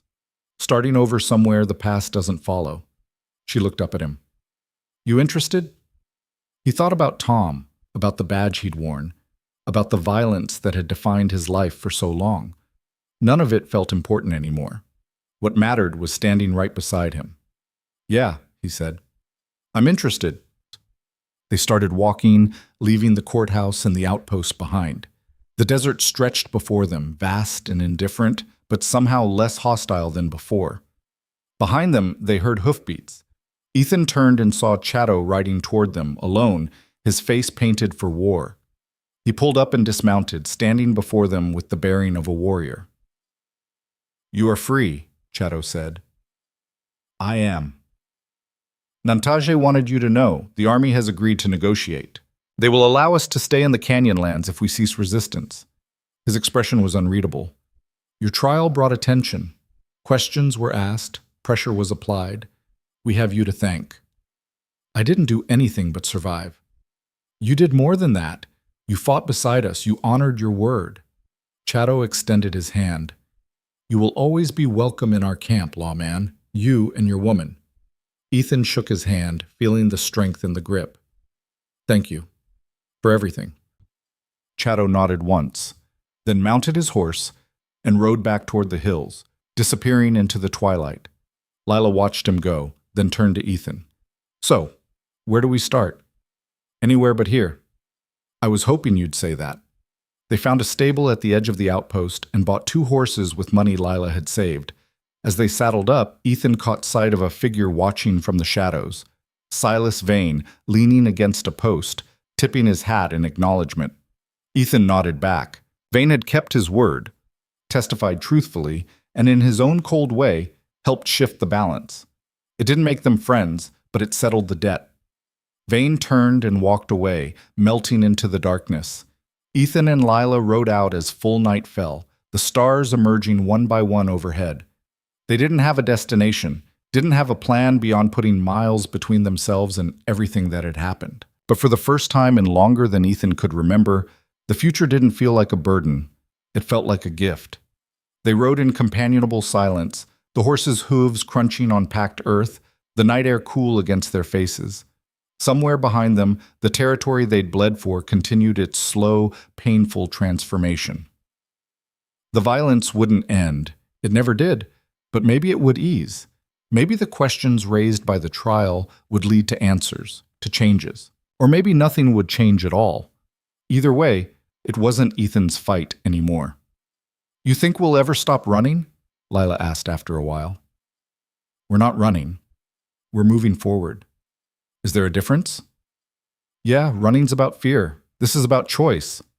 She smiled in the darkness. "I like that." They rode through the night, through the vast emptiness of the desert, and when dawn broke over the eastern peaks, they were still riding, still together, still alive. The past was behind them, written in blood and dust and grief. The future stretched ahead, unwritten and full of possibility. And for now, that was enough. They rode west for 3 days, following the sun toward the distant mountains that rose like promises on the horizon. The land changed gradually, the brutal desert giving way to grasslands dotted with cottonwood and scrub oak. Wildflowers bloomed in patches of yellow and purple, and the air carried the scent of sage and rain that hadn't fallen yet.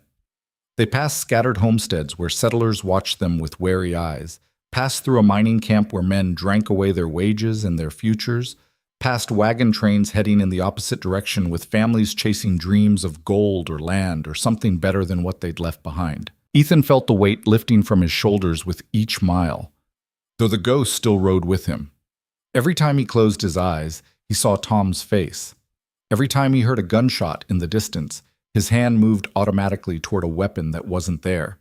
The trial had freed his body, but his mind was still locked in that cell, still standing over Calder's corpse, still carrying the burden of all the choices that had led him here. Lila rode beside him in silence most of the time, but he could feel her watching him, measuring his moods, waiting for something to break or heal.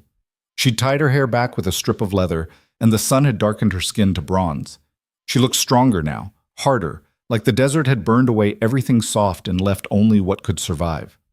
On the 4th day, they reached a town called Verde Springs. It wasn't much. A main street lined with false front buildings that looked like they'd been thrown up in a hurry and never quite finished. A hotel that had seen better days. A saloon with music spilling out even in the afternoon, and a general store run by a widow who asked too many questions. But it had something Ethan hadn't seen in months. Normalcy. People going about their lives without violence hanging over them like a storm cloud. Children playing in the street. Women hanging laundry. Men arguing about prices and weather and all the mundane things that made up a life. They took a room at the hotel, and for the first time since the desert, Ethan slept in an actual bed. The mattress was lumpy and the sheets smelled of lye soap, but it might as well have been heaven. He woke in the middle of the night, disoriented, reaching for a gun that wasn't there, his heart hammering against his ribs. Lila's hand found his in the darkness. "You're safe," she whispered, her fingers warm against his. "I know." But his heart was still racing, his mind still trapped in the cell, in the courtroom, in the wash where Tom died. Safety was something he understood intellectually, but couldn't quite feel in his bones. It was like a language he'd once spoken but had forgotten, and now the words wouldn't come. Morning brought reality crashing back. They had maybe $200 between them, enough for a few weeks if they were careful, maybe a month if they stretched it. Ethan's badge was gone, confiscated during his arrest and never returned. He wasn't a marshal anymore. Wasn't anything, really, except a man with a past he couldn't outrun and a future he didn't know how to build. Lila found him sitting on the hotel porch, watching the town wake up. The sun was just breaking over the eastern hills, painting everything in shades of gold and amber. A dog trotted down the middle of the street, tongue lolling, on some important dog business. The general store was opening, the widow sweeping the boardwalk in front. Smoke rose from chimneys as people started their morning fires. She handed him a cup of coffee and sat beside him, close enough that their shoulders touched. "We need to talk about what comes next. I thought we were just moving forward." "Forward to what?" She turned to face him, her eyes searching his. "We can't just drift forever, Ethan. We need a plan. Money, work, something to build on." He knew she was right, but the thought of settling down, of putting down roots, felt impossible. Every time he closed his eyes, he saw Calder's face, saw Tom's blood in the dust, saw the bodies piled in the canyon. How was he supposed to build a normal life with all that weight still pressing on him? How was he supposed to wake up every morning and pretend like he was just another person in just another town? "I don't know if I can do this," he said quietly, staring into the coffee. "Do what?" "Be normal. Work a job. Pretend like none of it happened. He looked at her. Every time I close my eyes, I see it all. Tom dying. Calder's blood on my hands. The Apache fighting because I asked them to. How am I supposed to just forget that? I'm not asking you to forget. Lila's voice was soft but firm.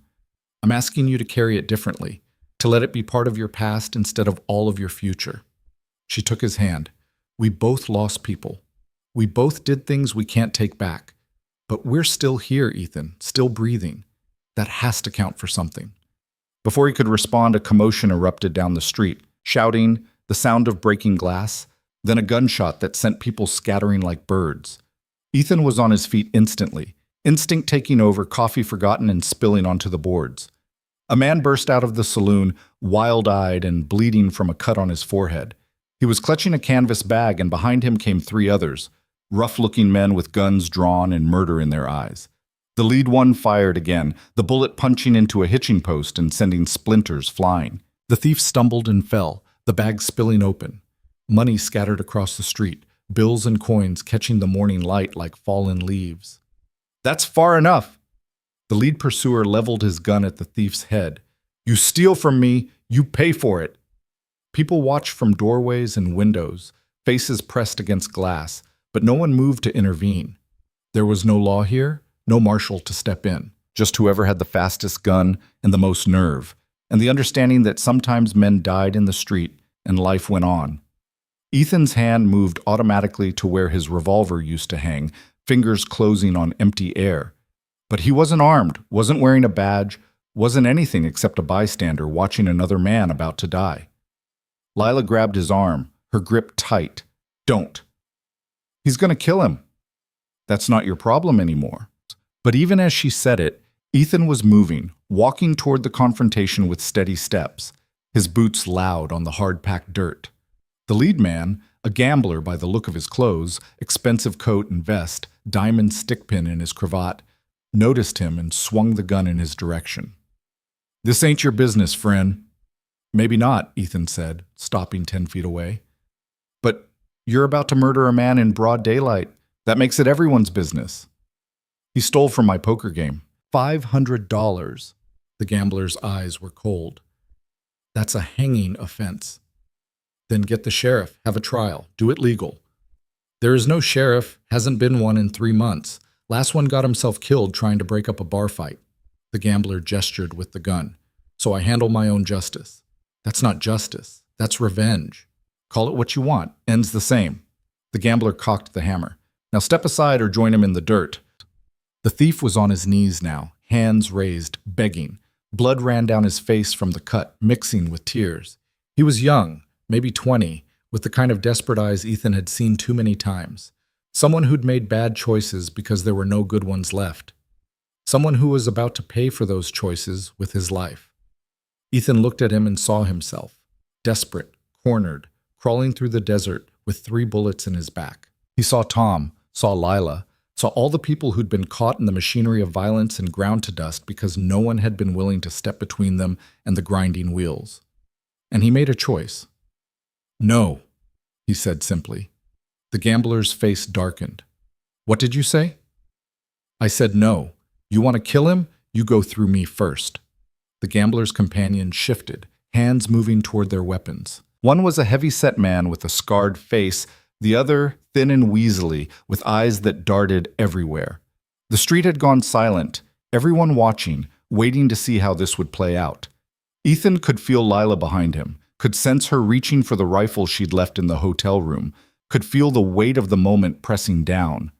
Then a voice cut through the tension, cold and familiar. I wouldn't do that if I were you. Silas Vane stepped out of the saloon, rifle cradled in his arms, his black coat dusty from the trail, but his eyes sharp and alert. He looked at the gambler with the same detached interest he'd give a bug crawling across his boot. Vane, the gambler breathed, his face going pale. This ain't your affair. Sure it is. Cross here saved my life once, whether he knows it or not. Vane's smile was thin and dangerous. Figure I owe him. So here's how this plays out. You and your boys walk away. The kid returns the money. Everyone lives to see tomorrow. Sound fair? And if I say no? Vane's rifle moved slightly, not quite pointing at anyone but the threat clear as daylight.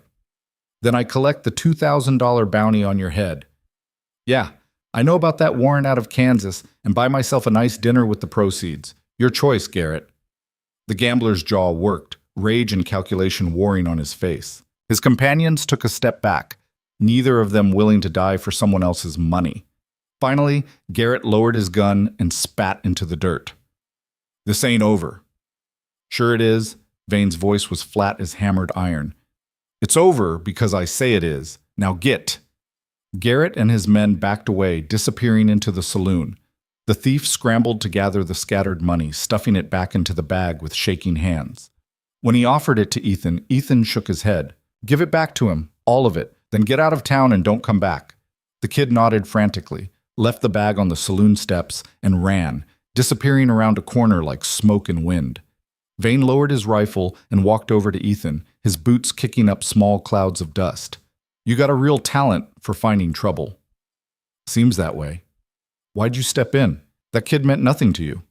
Ethan was quiet for a moment, then said, because someone needed to, and I'm tired of watching people die when I could have stopped it. Vane studied him, something almost like respect flickering in his cold eyes. You know what your problem is, Cross. You still think you can save everyone, but you can't. Some people are going to die no matter what you do. That's just how the world works. Doesn't mean I stop trying. No, I suppose it doesn't. Vane glanced at Lila, who'd joined them on the street, her face tight with worry and relief. You planning on staying here? For a while, maybe, Lila said carefully. Why? Because this town needs a lawman. Has for months. The last one got himself killed trying to break up a bar fight, and since then it's been chaos. Shootings, robberies, claim jumpers causing trouble. Vane looked at Ethan. They'd hire you in a heartbeat if you wanted the job. I'm done being a marshal. I didn't say marshal, I said lawman. There's a difference. Vane shifted the rifle to his other arm. This place needs someone who knows what they're doing. Someone who won't run when things get ugly. Someone like you. I'm not interested. Liar. Vane's smile was knowing. You just proved you can't help yourself. Might as well get paid for it. Before Ethan could argue, Vane tipped his hat and walked away, heading for his horse tied up outside the saloon.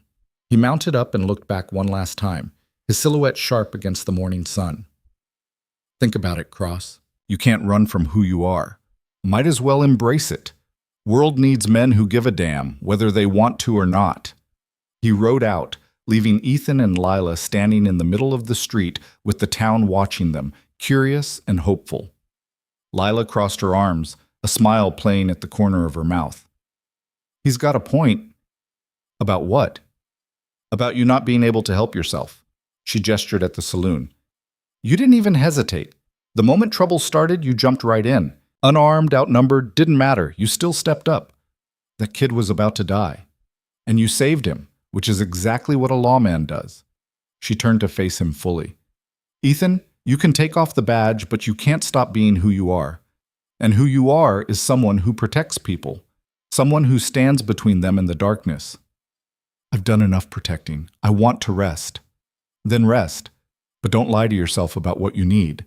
Her voice softened. You think I don't see how you are? Jumpy, can't sleep, always watching the shadows. You're haunted because you feel like you failed Tom, failed the Apache, failed everyone. But maybe the way to make peace with that isn't to run from it. Maybe it's to do what you do best.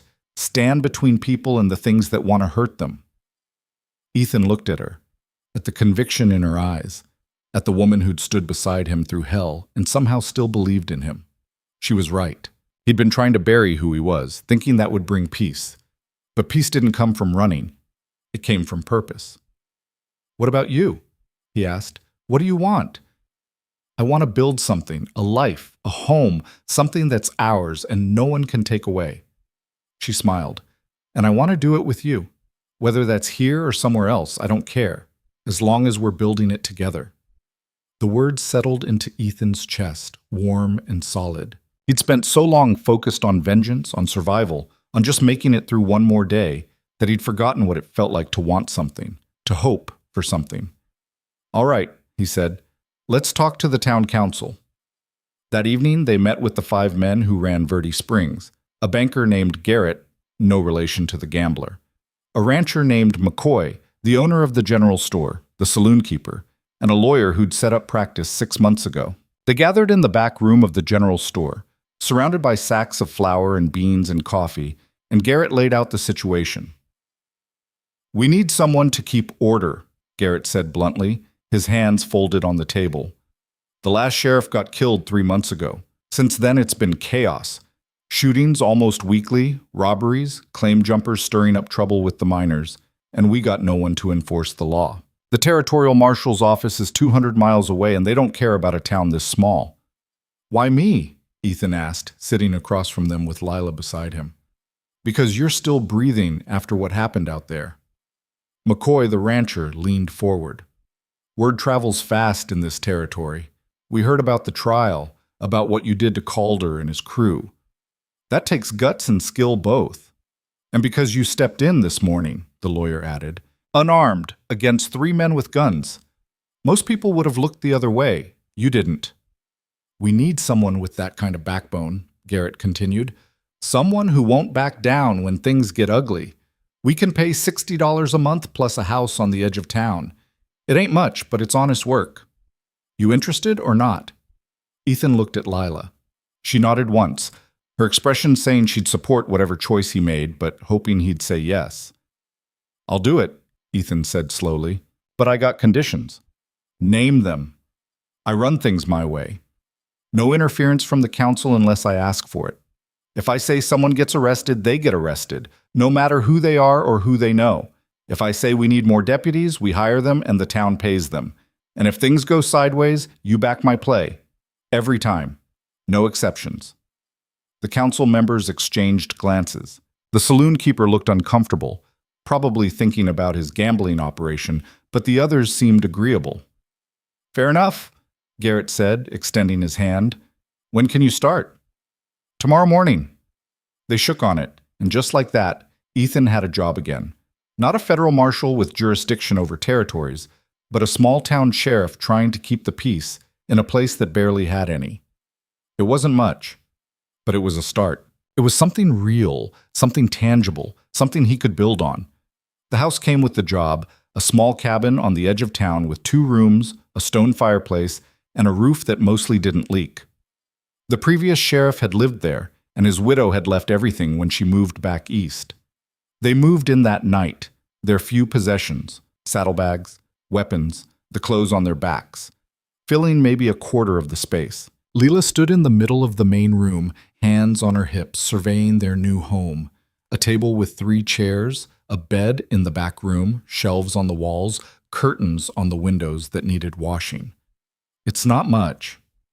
"It's perfect," Ethan said, and meant it.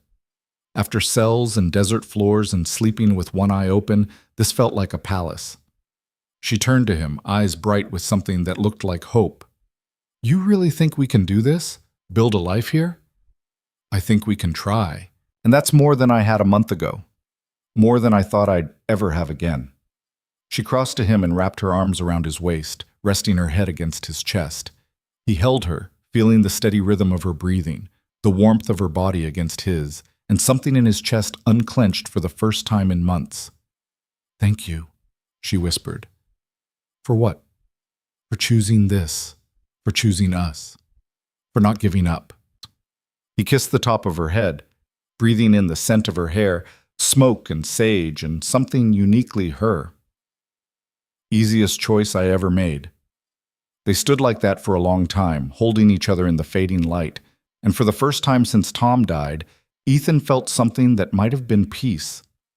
The next morning, Ethan walked into the sheriff's office for the first time. It was small, a desk covered in dust, a pot-bellied stove in the corner, 2 cells in the back with iron bars and straw mattresses, a gun rack on the wall that held 2 rifles and a shotgun. Someone had left a badge on the desk, silver and tarnished with age, with sheriff engraved across the front in simple letters. Ethan picked it up, testing its weight. It was lighter than the marshal's badge he'd worn, smaller, less imposing. But somehow it felt heavier, more personal, more immediate. This wasn't about upholding federal law across vast territories. This was about protecting specific people in a specific place. about being there when they needed help. He pinned it to his vest and got to work.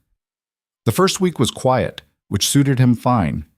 He walked the streets every morning and evening, introduced himself to the townspeople, made his presence known. He broke up 2 fights, both drunken arguments that turned physical, arrested a miner who'd fired his gun into the air celebrating a gold strike, and mediated a property dispute between 2 neighbors feuding over a fence line. Small things, mundane things, but they mattered. Each resolution, each peaceful outcome felt like a small victory against the chaos. Lila set up a small clinic in a building next to the general store that had been sitting empty. The owner let her have it for cheap, and within a day she'd turned it into something functional. Her mother's training served her well, and within a week she had patients lining up, settlers with fevers, miners with broken bones, women needing help with pregnancies. The money wasn't much, barely $20 a week, but combined with Ethan's salary, it was enough. They were building something, slowly, carefully, like constructing a house brick by brick. 2 weeks in, trouble found them. A gang of 6 men rode into town at noon on a Tuesday, loud and aggressive, looking for whiskey and entertainment. Their leader was a man named Rhett Calder, wanted for robbery and murder across 3 territories. Ethan recognized him from old wanted posters, tall, broad-shouldered, with a scar running from his left eye to his jaw, and dead eyes that had seen too much killing. Hutchins and his men took over the saloon, drinking and harassing the other patrons. When the bartender asked them to settle their tab, Hutchins smashed a bottle across his face, opening a gash that would need stitches.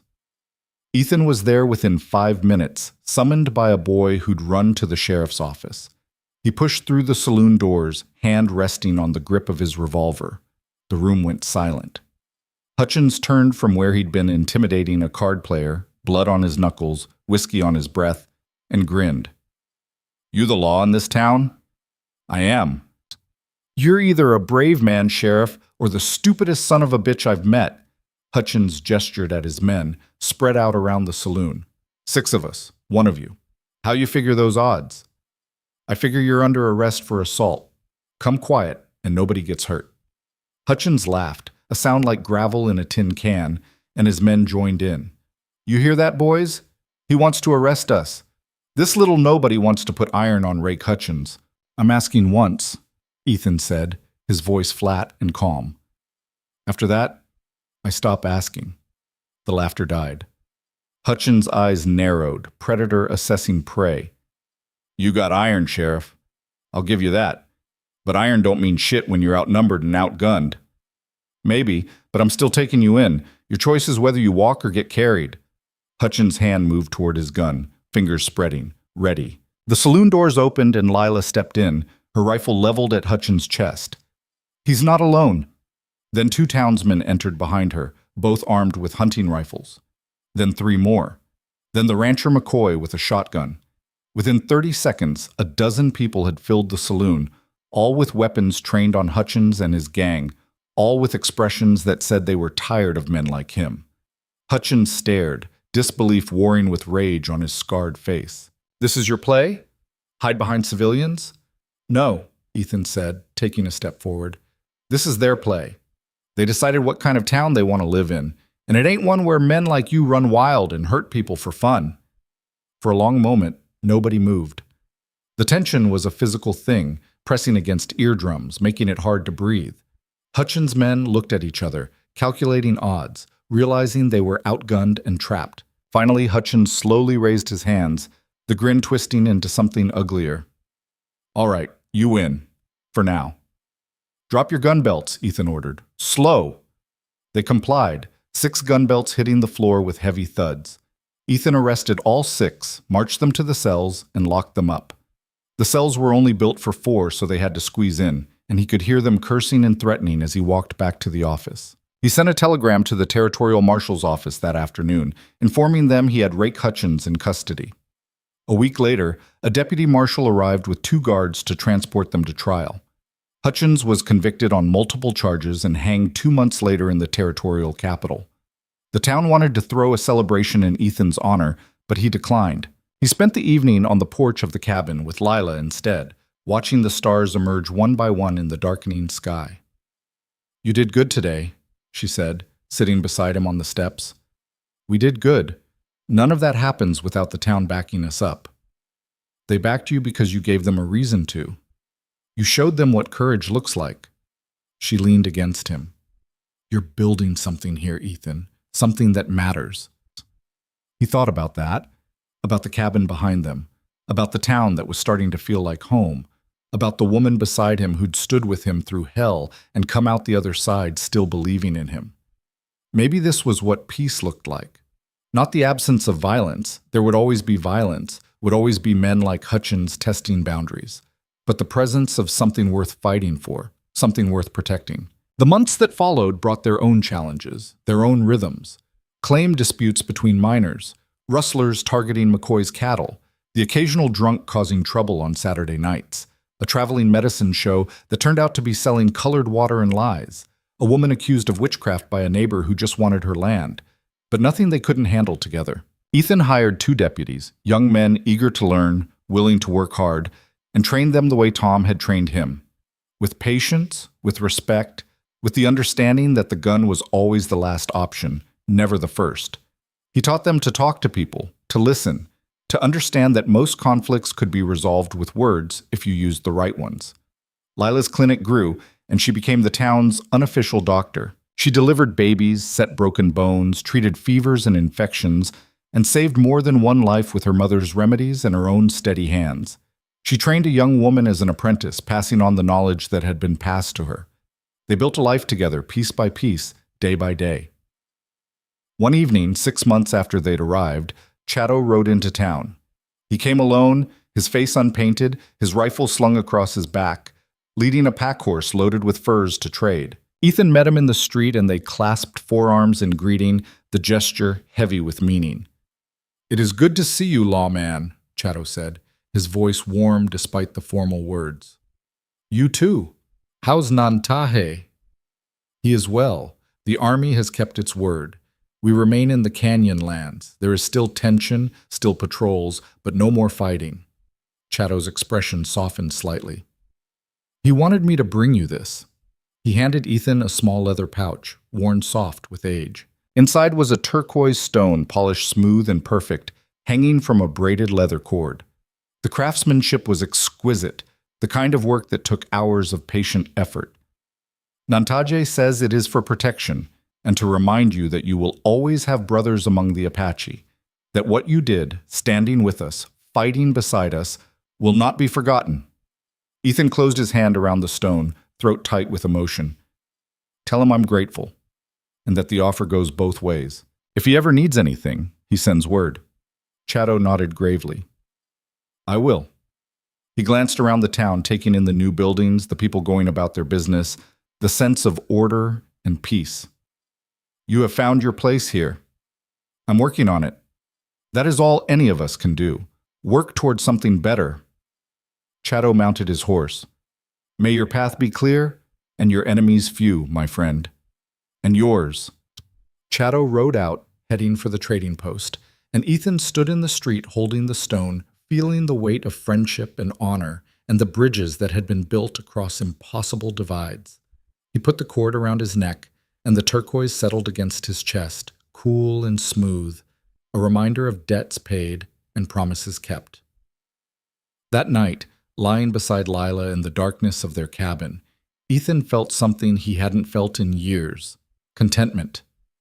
"You awake?" Lila whispered. "Yeah." "What are you thinking about? Tomorrow? Next week? Next year?" He turned to face her, could just make out her features in the moonlight coming through the window. "I'm thinking about the future." She smiled. "And what do you see?" "Us. Here.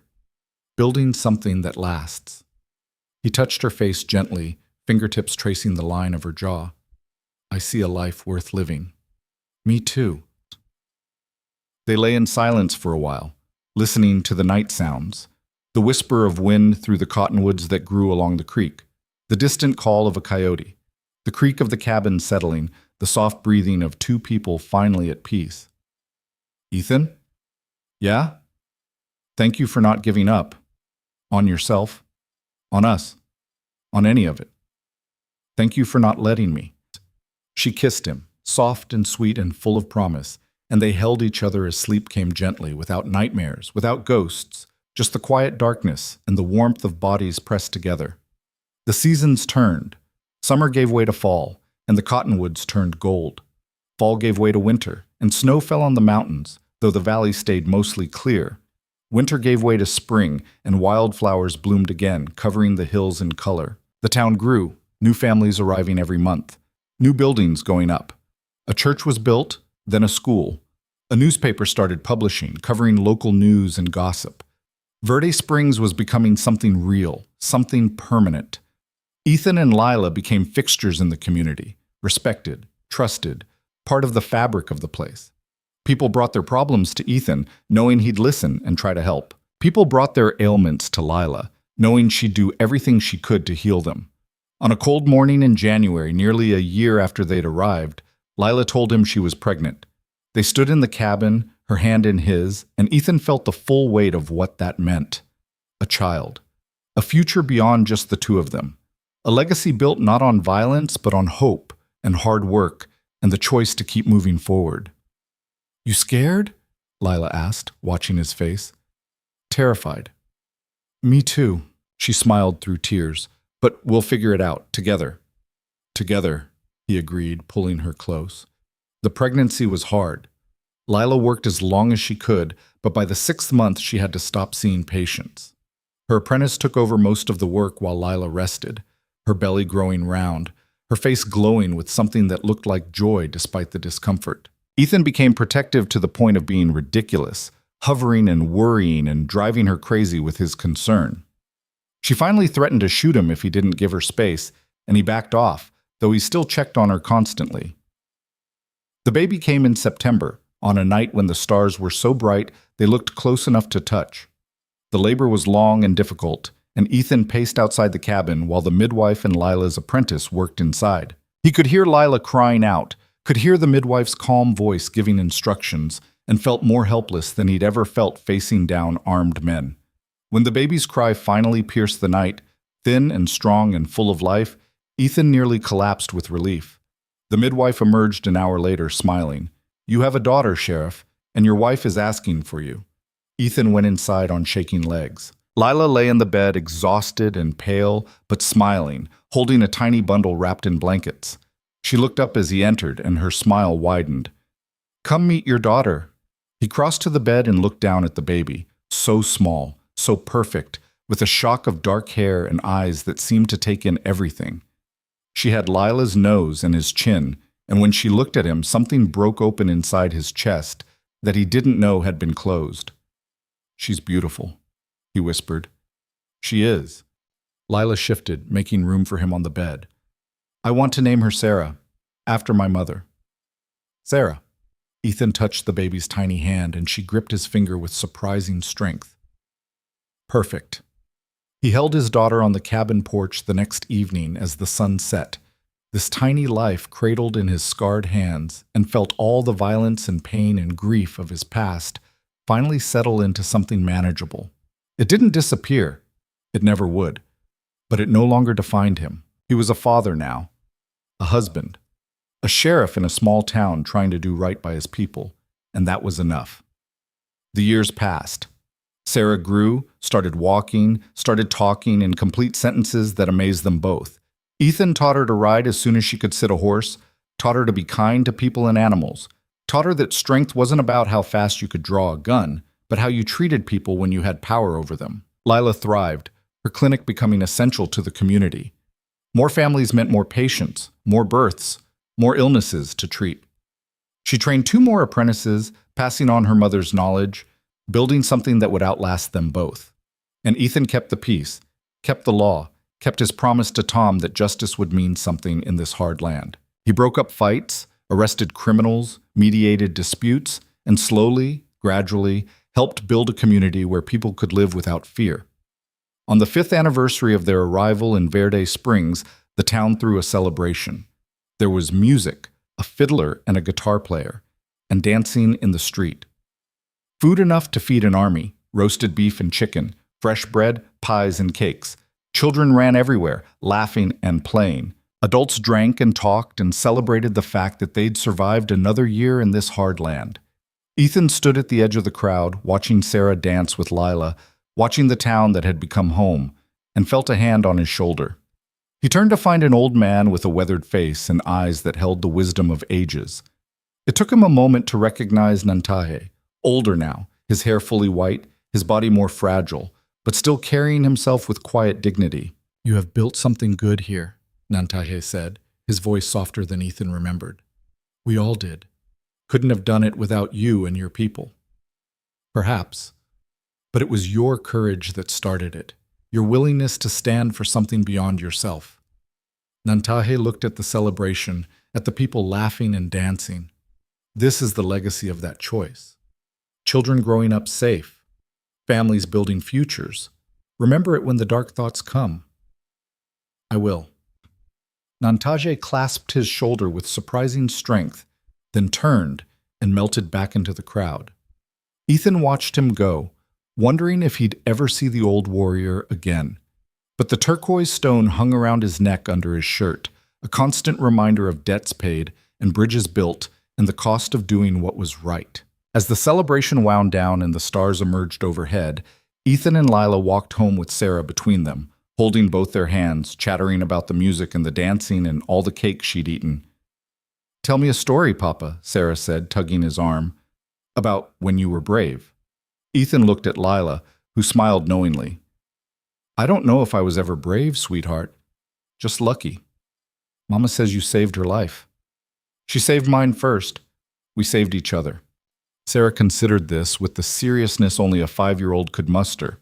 "That's the best kind of saving." "Yeah," Ethan said, lifting her onto his shoulders as they climbed the steps to their cabin. "It really is." They reached home and Ethan put Sarah to bed, telling her stories not of gunfights and violence, but of courage and choice and the hard work of building something good in a broken world. Stories of people who stood up when it would have been easier to look away. Stories of second chances and redemption and the power of choosing to be better than your worst moments. When she was asleep, he joined Lila on the porch. She handed him a cup of coffee and they sat in comfortable silence, watching the town settle into night, watching the last of the celebration wind down, watching people head home to their own cabins and houses and lives. "Any regrets?" Lila asked after a while. Ethan thought about Tom, about Calder, about the blood and pain and all the roads he'd traveled to get here, about the choices that had cost lives and the choices that had saved them. Some, but not about this.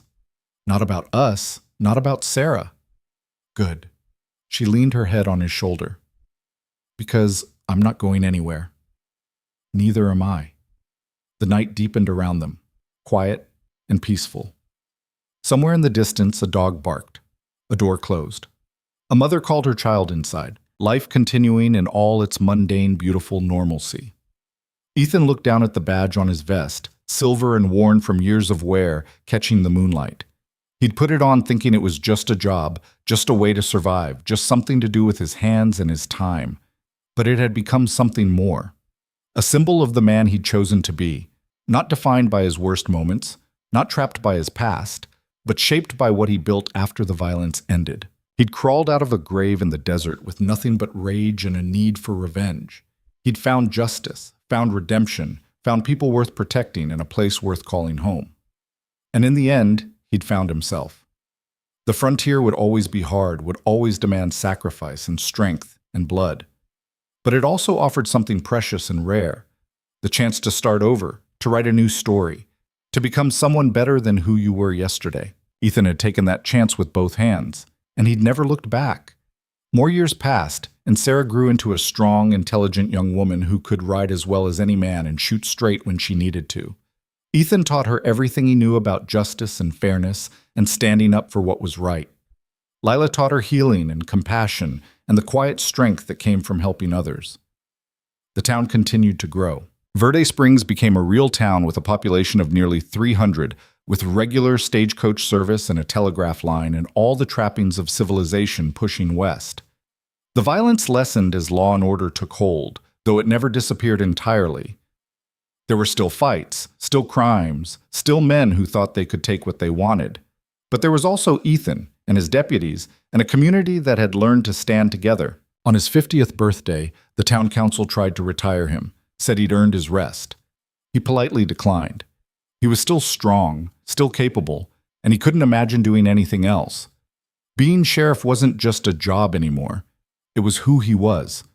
Lila understood. She'd become the same with her healing work, unable to imagine stopping even as her hair turned gray and her hands developed the slight tremor of age. They were in their 60s when Silas Vane rode back into town one last time. He looked ancient, his face lined like a map of hard years, his black coat faded to charcoal. But his eyes were still sharp, still cold, still measuring everything. He found Ethan in the sheriff's office, going through wanted posters. "Cross," he said, leaning against the doorframe. "Vane, didn't expect to see you again. Didn't expect to come back, but I'm retiring, heading to California to spend my last years by the ocean. Thought I'd stop by, see how you turned out." Ethan gestured to the office, to the badges on the wall from deputies past and present, to the peaceful town visible through the window. "This is how I turned out." Vane smiled, genuine this time. "Not bad for a man who was left for dead in the desert. You built something that'll outlast you." "That was the idea. You proved me wrong, you know. Back then I said you couldn't save everyone, but you saved this town. Gave it a chance to be something better." Vane extended his hand. "That counts for something." They shook. Two old men who'd walked different paths but somehow ended up respecting each other. "Take care of yourself, Cross." "You too, Vane." Vane left and Ethan never saw him again. But he heard, years later, that the bounty hunter had died peacefully in a house overlooking the Pacific, his violent days long behind him. It was the ending Ethan wanted for himself too. Not in violence, not bleeding out in some dusty street, but peacefully, surrounded by the people and place he'd fought so hard to protect. And that's exactly what he got. Ethan died on a spring morning when he was 73, in the bed he'd shared with Lila for decades, with Sarah holding one hand and Lila holding the other. His last words were, "I did all right, didn't I?" And Lila, through tears, told him yes. He'd done more than all right. He'd done something extraordinary. The town buried him with full honors, the whole population turning out to pay respects. They buried him on a hill overlooking Verde Springs, with a simple marker that read, "Ethan Cross, Sheriff, he stood between us and the darkness." Sila lived another 5 years, spending her days in the clinic and her evenings on the porch of the cabin they'd shared, talking to Ethan like he was still there. When she died, they buried her beside him, their markers side by side, their hands metaphorically joined even in death. Sarah stayed in Verde Springs, became sheriff herself eventually, carrying on her father's legacy. She told her own children the stories about the desert, about Calder, about the trial and the Apache and the choice to build instead of destroy. And those children told their children. And the story lived on. The story of a man who was left for dead and crawled out of hell. The story of a woman who refused to be broken. The story of a town that chose to stand together. The story of second chances and redemption and the simple, profound truth that the future isn't written by our worst moments, but by what we choose to do after them. As the stars wheeled overhead and the years turned to decades and the decades to a century, Verde Springs endured. It grew and changed and evolved, but at its heart, it remained what Ethan and Lila had helped build. A place where people could start over, where justice meant something, where hope wasn't just a word but a living, breathing reality. And on a hill overlooking it all, two markers stood side by side, weathered by time but never forgotten, reminding everyone who passed that heroes don't always wear capes or ride into the sunset. Sometimes they just choose to stay. Sometimes they just choose to build. Sometimes they just choose to be better than they were yesterday. And sometimes that's the most heroic thing of all.